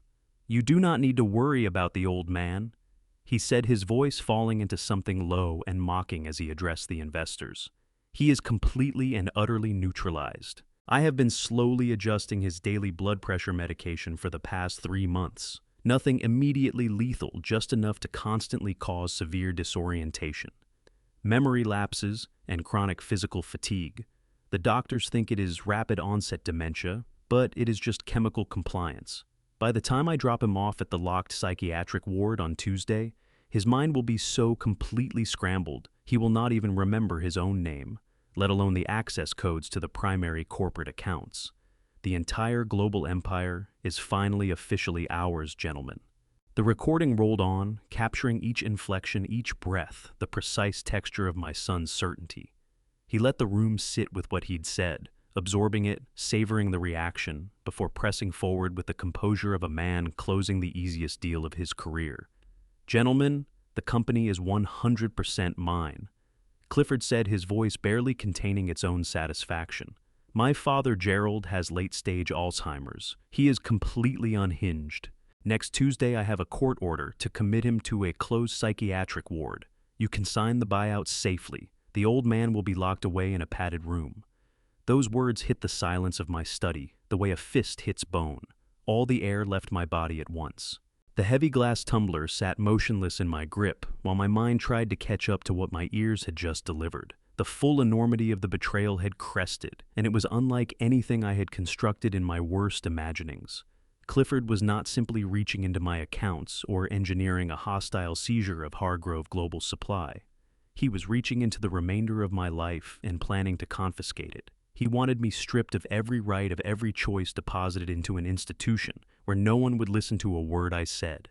I let myself see it clearly, the picture he had drawn for my future: a bare, windowless room, a steel door with a lock on the outside, chemicals delivered on a schedule methodically converting his invented diagnosis into a physical fact, unmaking my mind from the inside out. I would exist in there like a thought that nobody could hear, no access to the world, no control over a cent of my own money, no mechanism to fight back against any of it. And Clifford would be reclining on a sun-bleached shore somewhere in the Cayman Islands, spending the fortune I had given 40 years of my life to build. The architecture of what he had designed was almost beyond the reach of comprehension. A son carries a debt to his father, not financial, but foundational. He is meant to be the one who stands guard, as time does what time does. Clifford had looked at my age, my grief, my vulnerability, and seen nothing but an opening. He had taken my mourning over Nadine, genuine private consuming, and repackaged it as evidence of deterioration. The realization drove through my chest like something serrated, and whatever thread had still connected me to him snapped clean. The child I had taught to ride a bicycle, the boy I had pulled through failures and setbacks and ordinary heartbreaks over the course of an entire life, that person was gone. What sat in his chair at that celebration was a cold strategic operator who was at that moment negotiating the terms of my imprisonment. On the recording, the venture capitalists received the information without a flinch. No discomfort, no hesitation, no voice in the room asking whether this had gone too far. Instead, a low approving murmur moved through the VIP lounge like a current. These men dealt in the ruins of companies, and they recognized a fellow predator, one disciplined enough to remove his own father from the equation, if that was what the deal required. That is a highly effective strategy, one of the senior investors said, evenly, his voice carrying no trace of anything resembling a conscience. Securing the medical mandate ensures there will be absolutely zero legal friction during the asset transfer. Once he is institutionalized, the board of directors will have no choice but to recognize your total authority. We can finalize the asset acquisition smoothly. The paperwork will be drafted and ready for your signature precisely at 9 on Monday morning. Excellent, Clifford replied. The sound of champagne being poured moved through the audio feed, bright and celebratory. By the time the ink dries on the sale documents, Yvette and I will be miles away. We have already finalized the offshore accounts. The transition will be completely seamless. I sat rigid in my heavy leather chair as the thin morning light threw long shadows across the mahogany desk. What I had just heard settled over me with the weight of something final. I was alone inside a house my son had quietly converted into a cage. Every plate of food set before me, every cup of coffee Yvette had poured, with such practiced warmth, every pill I had obediently swallowed over those 3 months, all of it had been a delivery mechanism. They had been running a slow, deliberate poisoning campaign inside my own walls, conditioning me for disposal. My wealth and my standing in the world meant nothing now. The only thing keeping me alive was the window still remaining before Tuesday and what I chose to do with it. On the recording, crystal clinked against crystal as the men lifted their glasses to the deal they had made. To the successful acquisition of Hargrove Global Supply, one voice called out. And to your early retirement, Gerald Clifford added, his tone wrapped in a contempt he made no effort to conceal. My hand drifted toward the keyboard, trembling as I reached to stop the playback. I had everything I needed. The confession was complete, the transaction details, the timeline, the medical conspiracy. Federal authorities could work with this. Everett Langley could receive the call, authorizing the final phase of our counterattack within the hour. But before my finger reached the trackpad, the atmosphere on the recording shifted. The heavy polished door of the Loews Philadelphia Hotel VIP lounge swung open, and the laughter and clinking died at once. The silence that fell over the room was sudden and charged. "Clifford!" came a voice delicate, familiar, cutting straight through the stale air of the lounge. It stopped the blood in my veins. I knew that voice the way you know a song you have loved for decades. It had always carried warmth and made the world feel smaller and safer. It belonged to a young woman I had been told was home that evening, quietly celebrating at a suburban barbecue kept away from the grand festivities by the social anxiety that had plagued her for years. I sat paralyzed as I heard the unmistakable rustle of a heavy silk wedding gown sweeping across the hardwood floor of the VIP lounge. Unhurried, measured footsteps moved toward the center of the room. It was Presley. My granddaughter, the one I would have traded the empire for without hesitation, had just walked straight into a room full of wolves. "Presley," Clifford said, and his voice did something remarkable. The predator vanished, replaced in an instant by something that mimicked a loving father. "What are you doing away from the main ballroom? The investors are just wrapping up the final details." "I wanted to make sure everything was proceeding exactly as we planned," Presley replied. Her voice carried none of the gentle, slightly fragile quality I had always known. What came through the speaker was measured and assured, the voice of someone who knew exactly what she was doing. My pulse hammered as I pressed closer to the laptop speaker, bracing for what I feared was coming next. "The paperwork is ready for Monday," Clifford told her, his tone smooth and reassuring. "The old man is completely sedated back at the estate. He missed the entire evening, just as you predicted." "Excellent," Presley said, her voice carrying cleanly through the hidden microphone. "Because if we are going to liquidate grandfather's empire and disappear to the islands, I need absolute confirmation that the Walnut Street funds will clear before Tuesday morning. I am not boarding that plane until the $50 million is safely locked in our Cayman accounts." The room tilted. The heavy glass tumbler slipped from my grip and exploded against the hardwood floor. The betrayal was not Clifford and Yvette alone.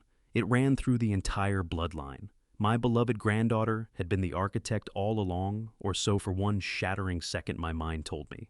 But I had been wrong. My overloaded mind had failed me in that moment. The cold, calculating voice demanding confirmation of the Cayman transfer did not belong to Presley. It belonged to the venture capital partner. What came next confirmed it. The rustle of heavy silk hit the microphone, frantic footsteps rushing into the center of the lounge. The room went completely still. The crystal went silent. Every trace of arrogant laughter choked and died in the throats of the men gathered there. Then a voice broke through thin, trembling raw, cutting through the stale, smoke-thickened air of that room. It was Presley, my actual granddaughter. The crushing dread that had been sitting on my chest dissolved in an instant and was replaced by something sharper and far more painful as I heard the devastation pouring out of her. She was struggling simply to breathe between words. "Where is he?" she demanded, her voice fracturing under the weight of her sobs. "Where is Grandpa? Why is he not here? You promised me he was coming. You said his car was already on the way." Every syllable was real. There was no performance in it, no calculation hiding beneath the surface. She was not part of their scheme to dismantle my life. She was not a co-conspirator. She was exactly what I had always believed her to be, and they had used that innocence as a tool, the same way they had used everything else. Clifford opened his mouth, but whatever authority he normally carried had deserted him. He stammered, caught completely off guard by her appearance in that room. Before he could construct something credible enough to settle, her Yvette moved in. Her voice slid through the audio feed with a practiced honeyed softness that made my skin crawl. "Oh, sweetie," Yvette cooed, wrapping the word in manufactured heartbreak. She drew closer to the microphone, dropping her voice into a quiet, performative register, pitched for both Presley and the investors standing in that room. "Do not cry, darling. It is going to ruin your beautiful makeup. We did not want to tell you and ruin your special day, but there was an emergency at the house this morning."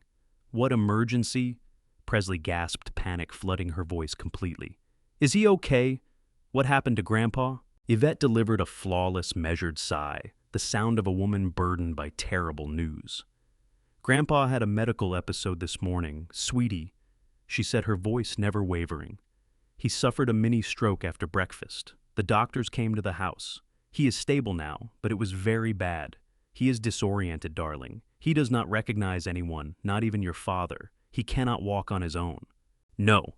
The sound that came out of Presley was not a word so much as a fracturing, pure, uncontained heartbreak ricocheting off the walls of my study. "I need to see him. I need to leave right now."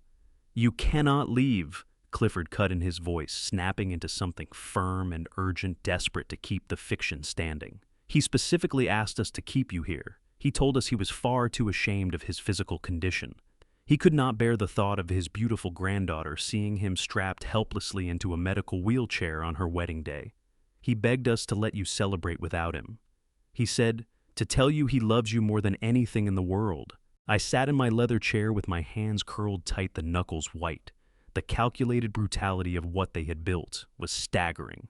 They had taken the most important day of a young woman's life and poisoned it at its center with a fabricated crisis.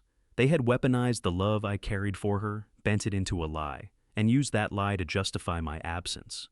They painted me as a broken, humiliated figure, too ashamed to show his face, all to ensure Presley would not come searching for me, and to reinforce for the watching investors that I was beyond recovery, beyond relevance. And then the events of the previous evening snapped together into a single coherent picture. The heavy security deployment at the Lowe's Philadelphia hotel entrance, the rigid guest list, the physical barrier that had turned me away at the door. None of that had been purely about concealing the corporate gala from my eyes, or shielding the venture capitalists from an inconvenient confrontation. The entire apparatus had one additional essential function, keeping Presley from laying eyes on me. Because if I had walked through those doors that night in my custom Brioni tuxedo, upright and sharp and unambiguously healthy, every fabricated word Yvette had just spoken would have collapsed on the spot. Presley would have seen with her own eyes that I had not suffered a stroke. She would have known immediately that I was not confined to any wheelchair and that I recognized every face in the room. The invented narrative of my mental deterioration would have been incinerated in front of the very investors Clifford was counting on to sign the deal. They needed me locked outside, and they needed her locked inside, sealed off by a wall of grief they had built specifically to hold her.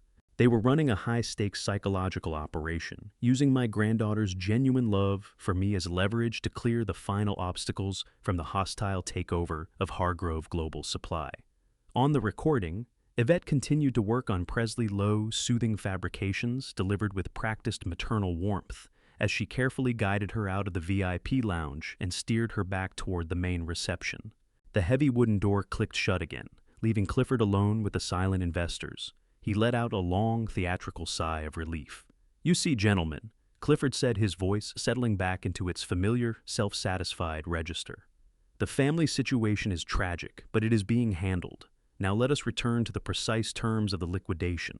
I had no interest in another word. I reached forward and pressed the stop button firmly. The encrypted audio cut off, dropping my home office back into deep, absolute silence. I sat in the pale morning light, staring at the darkened monitor, the profound, suffocating sadness that had pressed down on me for the past 6 months. The grief of losing Nadine, the anguish of watching my son become a stranger, was gone, completely gone. What replaced it was something colder and far more permanent. A glacial mechanical fury settled into my bones, leaving no space for mercy, hesitation, or anything resembling a father's forgiveness. Clifford and Yvette were no longer family. They were a malignant problem, requiring surgical removal from my life and everything I had built. They had plundered my finances, conspired to take my freedom, and twisted my granddaughter's heart for corporate gain. I reached across the mahogany desk and lifted my cell phone. My thumb moved through the contact list until I found her private number.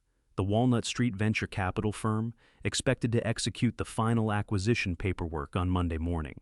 Clifford expected to deposit me in a psychiatric ward on Tuesday. But the entire architecture of their criminal scheme rested on one condition. Presley had to remain completely in the dark. It depended on the false picture of my silent, obedient decline. I pressed the call button and brought the phone to my ear. The line rang steadily. It was time to bring their constructed reality down around them. Presley answered on the third ring. Her voice was small, worn thin by tears and exhaustion. She whispered a cautious hello, steeling herself for bad news about my condition. I kept my voice perfectly even. I told her I needed to see her face to face immediately, somewhere away from her parents' reach and their influence. I told her to meet me at a quiet, out-of-the-way coffee shop on the northern edge of the city, a place we had frequented together when she was small. I made it absolutely clear she was not to breathe a word to Clifford or Yvette about where she was headed. I could hear the confusion and the fragile, desperate hope wrestling in her brief silence before she said yes. I arrived early and took a secluded booth tucked into the back corner. The Sunday crowd was thin. I ordered a black coffee and settled in with my back against the brick wall, the manila folder sitting flat on the table before me. I wore a crisp navy suit and held myself with the straight, deliberate bearing of a man in full possession of his faculties. No wheelchair, no vacant, unfocused stare. Only the resolute founder of Hargrove Global Supply, waiting quietly for his granddaughter. The bell above the door chimed and Presley walked in. She looked hollowed-out, eyes swollen and raw from grieving over my fabricated collapse. She swept the room with an anxious gaze until it landed on me. I watched the shock move through her like a current, visibly physically from her face to her feet. She stopped cold in the middle of the aisle. I rose smoothly, held out my arms, and offered a steady, reassuring smile. She crossed the cafe floor at nearly a run and pressed herself against my chest, dissolving into deep, shaking sobs. Her fingers twisted into the lapels of my jacket as she wept into my shoulder. She kept saying she was sorry, that she had been terrified, that she had believed I was gone forever. I held her and said nothing, letting the worst of it pass before I did anything else. When the wave had settled, I guided her gently into the booth and sat across from her. She studied me, my hands, my posture, the sharpness in my eyes, with an expression of utter bewildered disbelief. She told me in a whisper that her doctors had said I had suffered a massive stroke, that I could not walk, could not recognize my own family. I reached across and took her trembling hands in mine. I told her softly that no doctor had said anything of the kind. I was in perfect health, and every word her parents had fed her was a deliberate, calculating lie. Presley shook her head slowly, struggling to hold the scale of it. Why would they do something that cruel? She asked, her voice splitting with confusion and anguish. Why would they keep you from my wedding? I did not reach for soft words or a gentler version of events. She was not a child, and she deserved the unvarnished truth about the people who had raised her. I opened the manila folder and slid the first document across the table. I walked her through the offshore routing numbers, the wire transfer that had drained my life savings, and the Cayman Islands shell company registered under her mother's maiden name. I watched her eyes track across the pages as I laid out how Clifford had manufactured a fake federal audit to stampede me into surrendering my liquid assets. I explained that the money she had believed was seeding her new business venture had been stolen outright. Then I set my laptop open on the table between us. I told her about the military-grade listening device Everett's operative had planted in the Lowe's Philadelphia Hotel VIP lounge. I told her what she was about to hear would be the most painful thing she had ever encountered, but that it was the unshakable truth. I pressed play. Presley sat rigid in the booth as the audio filled the narrow space between us. She heard crystal touching crystal. She heard the venture capitalist's arrogant self-congratulatory laughter. And then she heard her father's voice, loose and triumphant, laying claim to the company. She listened as Clifford wrote off my entire existence walking the investors through his scheme to alter my blood pressure medication and have me institutionalized in a locked psychiatric ward by Tuesday morning. She heard him guarantee them a clean $50 million transaction while I deteriorated in a padded room. The color drained steadily from Presley's face until she was pale and visibly unsteady. But the recording was not finished. She heard her own voice break into the room, raw and desperate, calling out for me. And then she heard her mother's voice, honeyed, composed, and devastating, constructing the lie about my stroke, fashioning the image of a broken old man, too diminished and ashamed to be seen. She heard Clifford use her grief like a tool, steering her out of the room so he could close his deal without interference. I stopped the audio and closed the laptop. The silence at our table had weight. Presley stared at the dark screen, her breath coming in shallow, uneven pulls. Her entire understanding of her own life was cracking open right in front of me. The foundation of love and trust she had built everything upon was being revealed as something rotten at its core. She understood now fully irreversibly the depth of what they were capable of. Her beautiful wedding had been nothing but an elaborate smokescreen, a corporate showcase engineered to court the predators intent on carving up her grandfather's legacy. Her parents had used the most significant day of her life as a glittering distraction while they worked to bury me and abscond with a stolen fortune. For several long minutes, Presley said nothing. She sat with the weight of the ultimate betrayal, letting it move through her. I watched the grief drain slowly from her face. I watched the bewilderment and the heartbreak harden into something unrecognizable. The tears stopped. Her spine straightened, her shoulders squared, and she took on the same rigid, unyielding posture I had worn since the day I uncovered the plot.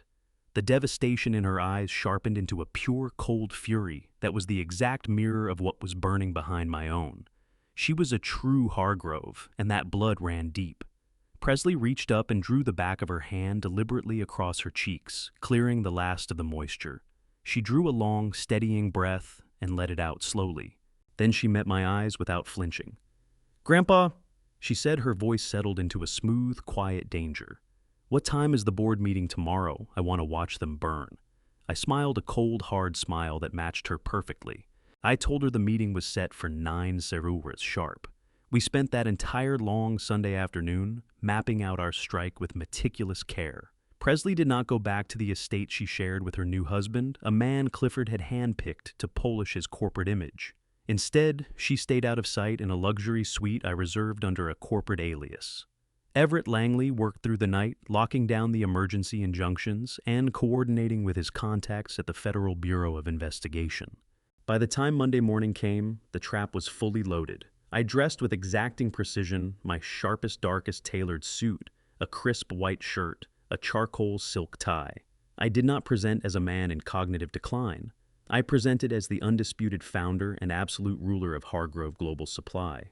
When my private driver pulled to the curb at the towering glass front of corporate headquarters, Everett Langley was already posted at the entrance.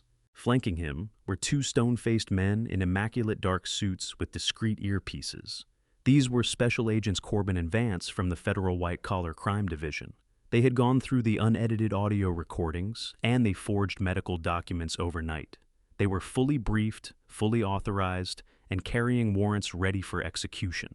Presley stepped out of the vehicle behind me in a sharp, dark blazer that matched my own professional bearing. Nothing about her recalled the weeping bride of the day before.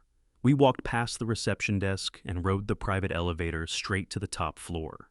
The display ticked upward, counting off the final seconds of Clifford's false empire. We emerged into the carpeted hallway leading to the main glass boardroom. It was exactly 8:55 in the morning. Through the frosted bands on the glass walls, I could make out the silhouettes clearly enough. Clifford occupied the head of the massive mahogany table, a position he had seized prematurely. Yvette sat at his side, wearing the satisfied expression of someone who believed the hard part was behind her. Ranged down the length of the table were the senior partners from the Walnut Street venture capital firm, the same men who had cheerfully toasted my institutionalization not 48 hours earlier. Thick portfolios containing the $50 million sale contracts were arranged in front of them. Expensive pens hovered over the signature lines. They were seconds away from completing the largest theft of my life. I raised my hand, silently directing the federal agents to take positions flanking the heavy oak doors. I looked at Presley and gave her one firm nod. She returned it without hesitation, her expression unreadable. The antique grandfather clock in the executive lobby struck 9:00. The deep chimes rolled down the corridor. I gripped the brass handles of the oak doors and shoved them open hard. The panels swung wide and cracked against the interior walls of the boardroom. The sound hit the room like a gunshot. Every head snapped toward the entrance in stunned silence. I walked in slowly and with complete deliberateness, my posture straight, my eyes fixed entirely on my son. Everett Langley stepped in smoothly to my right, leather briefcase in hand. Presley entered to my left chin level, radiating a quiet and lethal composure. The two federal agents moved in directly behind us and took up positions just inside the doorway, sealing off the exit. The blood drained out of Clifford's face all at once, leaving him the color of old wax. His mouth worked silently several times, his brain visibly refusing to process what was standing in front of him. The silver pen dropped from his fingers and struck the polished mahogany with a sharp clatter. "Dad!" Clifford stammered, his voice cracking into something thin and undignified. "What are you doing here? You are supposed to be resting." The sheer nerve of it that lay still forming in his mouth, even as the walls came down around him, stoked the fury burning in my chest into something hotter. Yvette sat frozen across the table, her eyes slicing frantically between me, the agents, and her own daughter. The color had left her face entirely. The venture capitalists shifted rigidly in their chairs as the full weight of what was unfolding settled over them. The seamless, profitable acquisition they had been sold was detonating in front of their eyes. I offered no greeting. I did not raise my voice or perform for the room. I held a smooth, glacial composure that landed harder than any outburst could have. I walked directly to the head of the table and stopped just short of where Clifford was sitting. I drew a thick, heavily stamped file from inside my jacket, the fraudulently obtained power of attorney, the forged medical evaluation, and the emergency injunctions Everett had prepared. I lifted the stack and brought it down hard onto the center of the mahogany table. The crack echoed off the glass walls, and the venture capitalists flinched back in their seats. I placed my hands flat on the table and leaned forward until my face was close to my son's.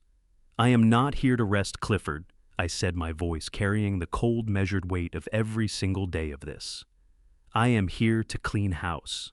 I turned briefly to address the investors. "I suggest you gentlemen set your pens down," I told them, keeping my tone civil but edged with something that left no room for argument. "The $50 million acquisition you are on the verge of signing is built entirely on fraudulent documents, stolen corporate authority, and a criminal conspiracy to have an elderly man involuntarily committed to a psychiatric facility. Furthermore, as of Friday night, Hargrove Global Supply no longer holds a single proprietary algorithm or logistics patent. The digital assets you believed you were purchasing have been legally extracted and secured inside a private holding company. You are currently attempting to buy a completely empty, functionally worthless shell." The lead venture capitalist turned a deep shade of crimson, his eyes cutting to Clifford with the expression of a man calculating exactly how badly he had been used. Clifford tried to push himself to his feet, hands shaking, body angled toward the door. "You cannot do this," he said in a tight, unsteady whisper. "I am the acting executive. I have the legal authority." Everett Langley stepped forward and snapped his briefcase open.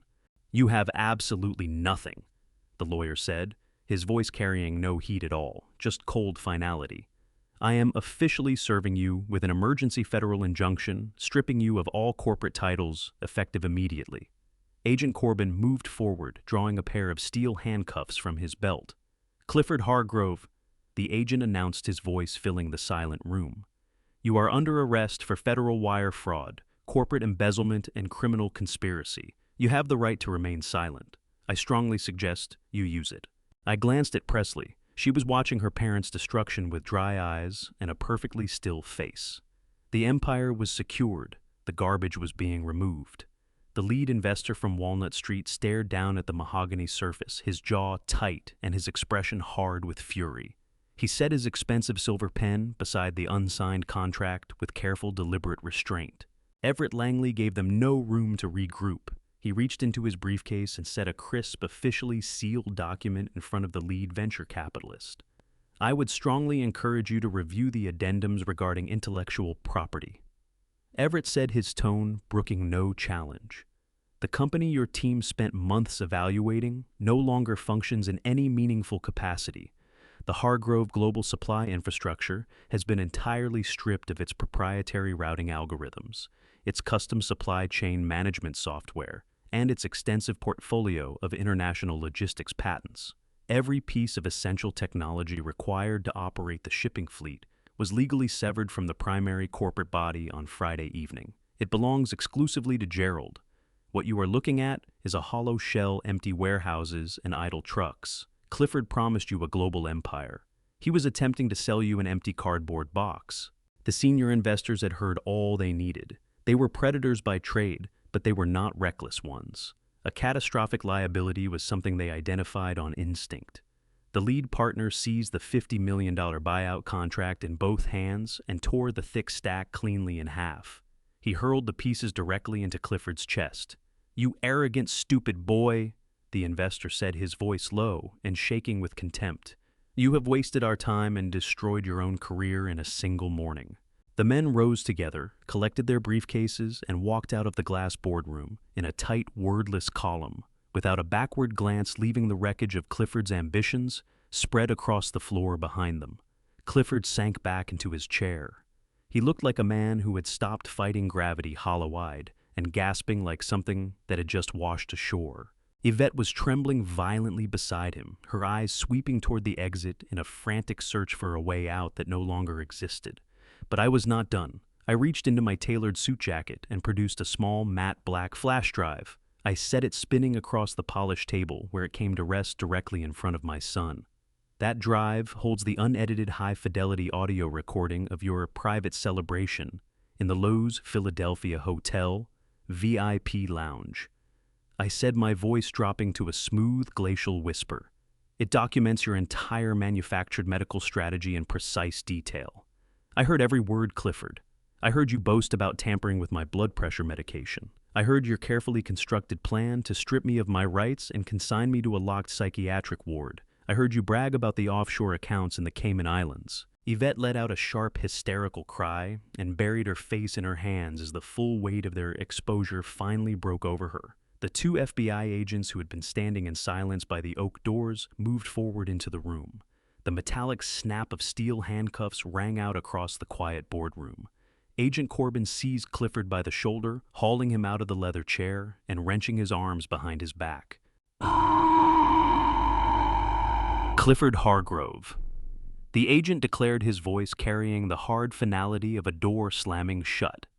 You are under arrest for federal wire fraud, massive corporate embezzlement, and criminal conspiracy. You have the right to remain silent. Anything you say can and will be used against you in a court of law.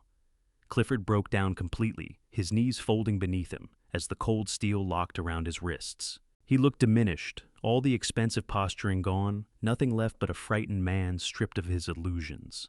Please, Dad. He wept, tears cutting down his pale, damp face. Please stop this. I am your son. We can fix this. I will give everything back. Before I could answer his hollow plea, Presley stepped out from where she had been standing. She moved around the length of the massive table slowly and with complete deliberateness, her bearing carrying a quiet, lethal composure. She came to a stop directly in front of her weeping mother. Yvette looked up at her eyes, soft, with a desperate appeal for sympathy from the daughter she had manipulated without mercy. Presley gave her nothing. Instead, she reached up and unclasped the heavy diamond earrings she was wearing, the extravagant wedding gift Yvette had bought, with funds stolen from my offshore accounts. Presley set them down on the mahogany table. They landed with a sharp, dismissive clatter beside the torn contracts. I am moving in with Grandpa, Presley said, her voice level and entirely emptied of warmth. You are absolutely dead to me. The agents began pulling Clifford toward the boardroom exit. He dragged his feet straining against their grip, overtaken by raw, undisguised panic. His eyes found mine across the long stretch of polished table. "Dad, please do not do this to me," he cried out, his voice climbing into something shrill and desperate. "Show some mercy. You cannot just lock me out of my own life." I stood straight and buttoned my jacket with slow, unhurried precision. I thought of the heavy brass doors of the Loews Philadelphia Hotel. I thought of standing on the cold pavement while security guards held me back, while my own family toasted my destruction on the other side of the wall. I held my son's gaze and felt nothing, only the cold, clean satisfaction of a thing finally finished. "You are not on the list, Clifford," I said, my voice cutting through his sobbing, the way a blade moves through still water. There was obviously a terrible mistake. I turned my back on him without hesitation or regret. I offered my arm to Presley. She took it without a word, her head level and her eyes straight ahead. Together we walked out of the glass boardroom, leaving the wreckage of his invented empire behind us. We stepped into the private elevator and let the doors close on the screaming and the handcuffs, ready to begin whatever came next. Standing on my balcony looking out over Philadelphia Harbor, drinking black coffee alongside Presley, I arrived at the hardest truth of my 70 years. Blood determines who you are related to, but loyalty, respect, and integrity are what make someone family. We spend our lives constructing empires to hand down to our children, trusting that our sacrifices will earn their love in return. But greed is a corrosive poison that can hollow out even the deepest bonds. Never apologize for defending your dignity and your legacy. Sometimes the only way to protect your family tree is to cut away the branches that have gone to rot. If you have stayed with me until the end of this story, then you already know it cost more than I can put into words. It cost me the version of my son I had spent a lifetime believing in. It cost me the last illusion that blood alone is enough to make someone trustworthy. I believe God does not waste our pain. The losses I carried, the grief, the confusion, the slow poisoning of my own body inside my own home. None of it was random. It was all leading somewhere. And where it led was clarity, a kind of clarity you can only reach after everything false has been stripped away. If this family revenge story speaks to anything in your own life, hold on to these thoughts. Never hand over control of what you built to someone who has never had to sacrifice for it. Power given too soon without being earned is an invitation to abuse. If something feels wrong about the people closest to you, do not talk yourself out of it. Quiet your pride and pay attention. The loyalty of one person who chooses to stand beside you is worth more than the loyalty of a dozen who are bound to you only by obligation or blood. And when the moment comes to face the people who underestimated you, let your composure do what anger never could. For every person in the adults, 50-plus community who has ever felt pushed aside, dismissed, or quietly managed by the people they love, this story is for you. You are not finished, you are not invisible, and you are harder to bury than they counted on. If this moved, you leave a comment below and tell me what stayed with you. Share it with someone who might need to hear it today. And if you are not yet subscribed to Honor Revenge Stories, I would be honored to have you stay. Thank you for listening. I will see you in the next one.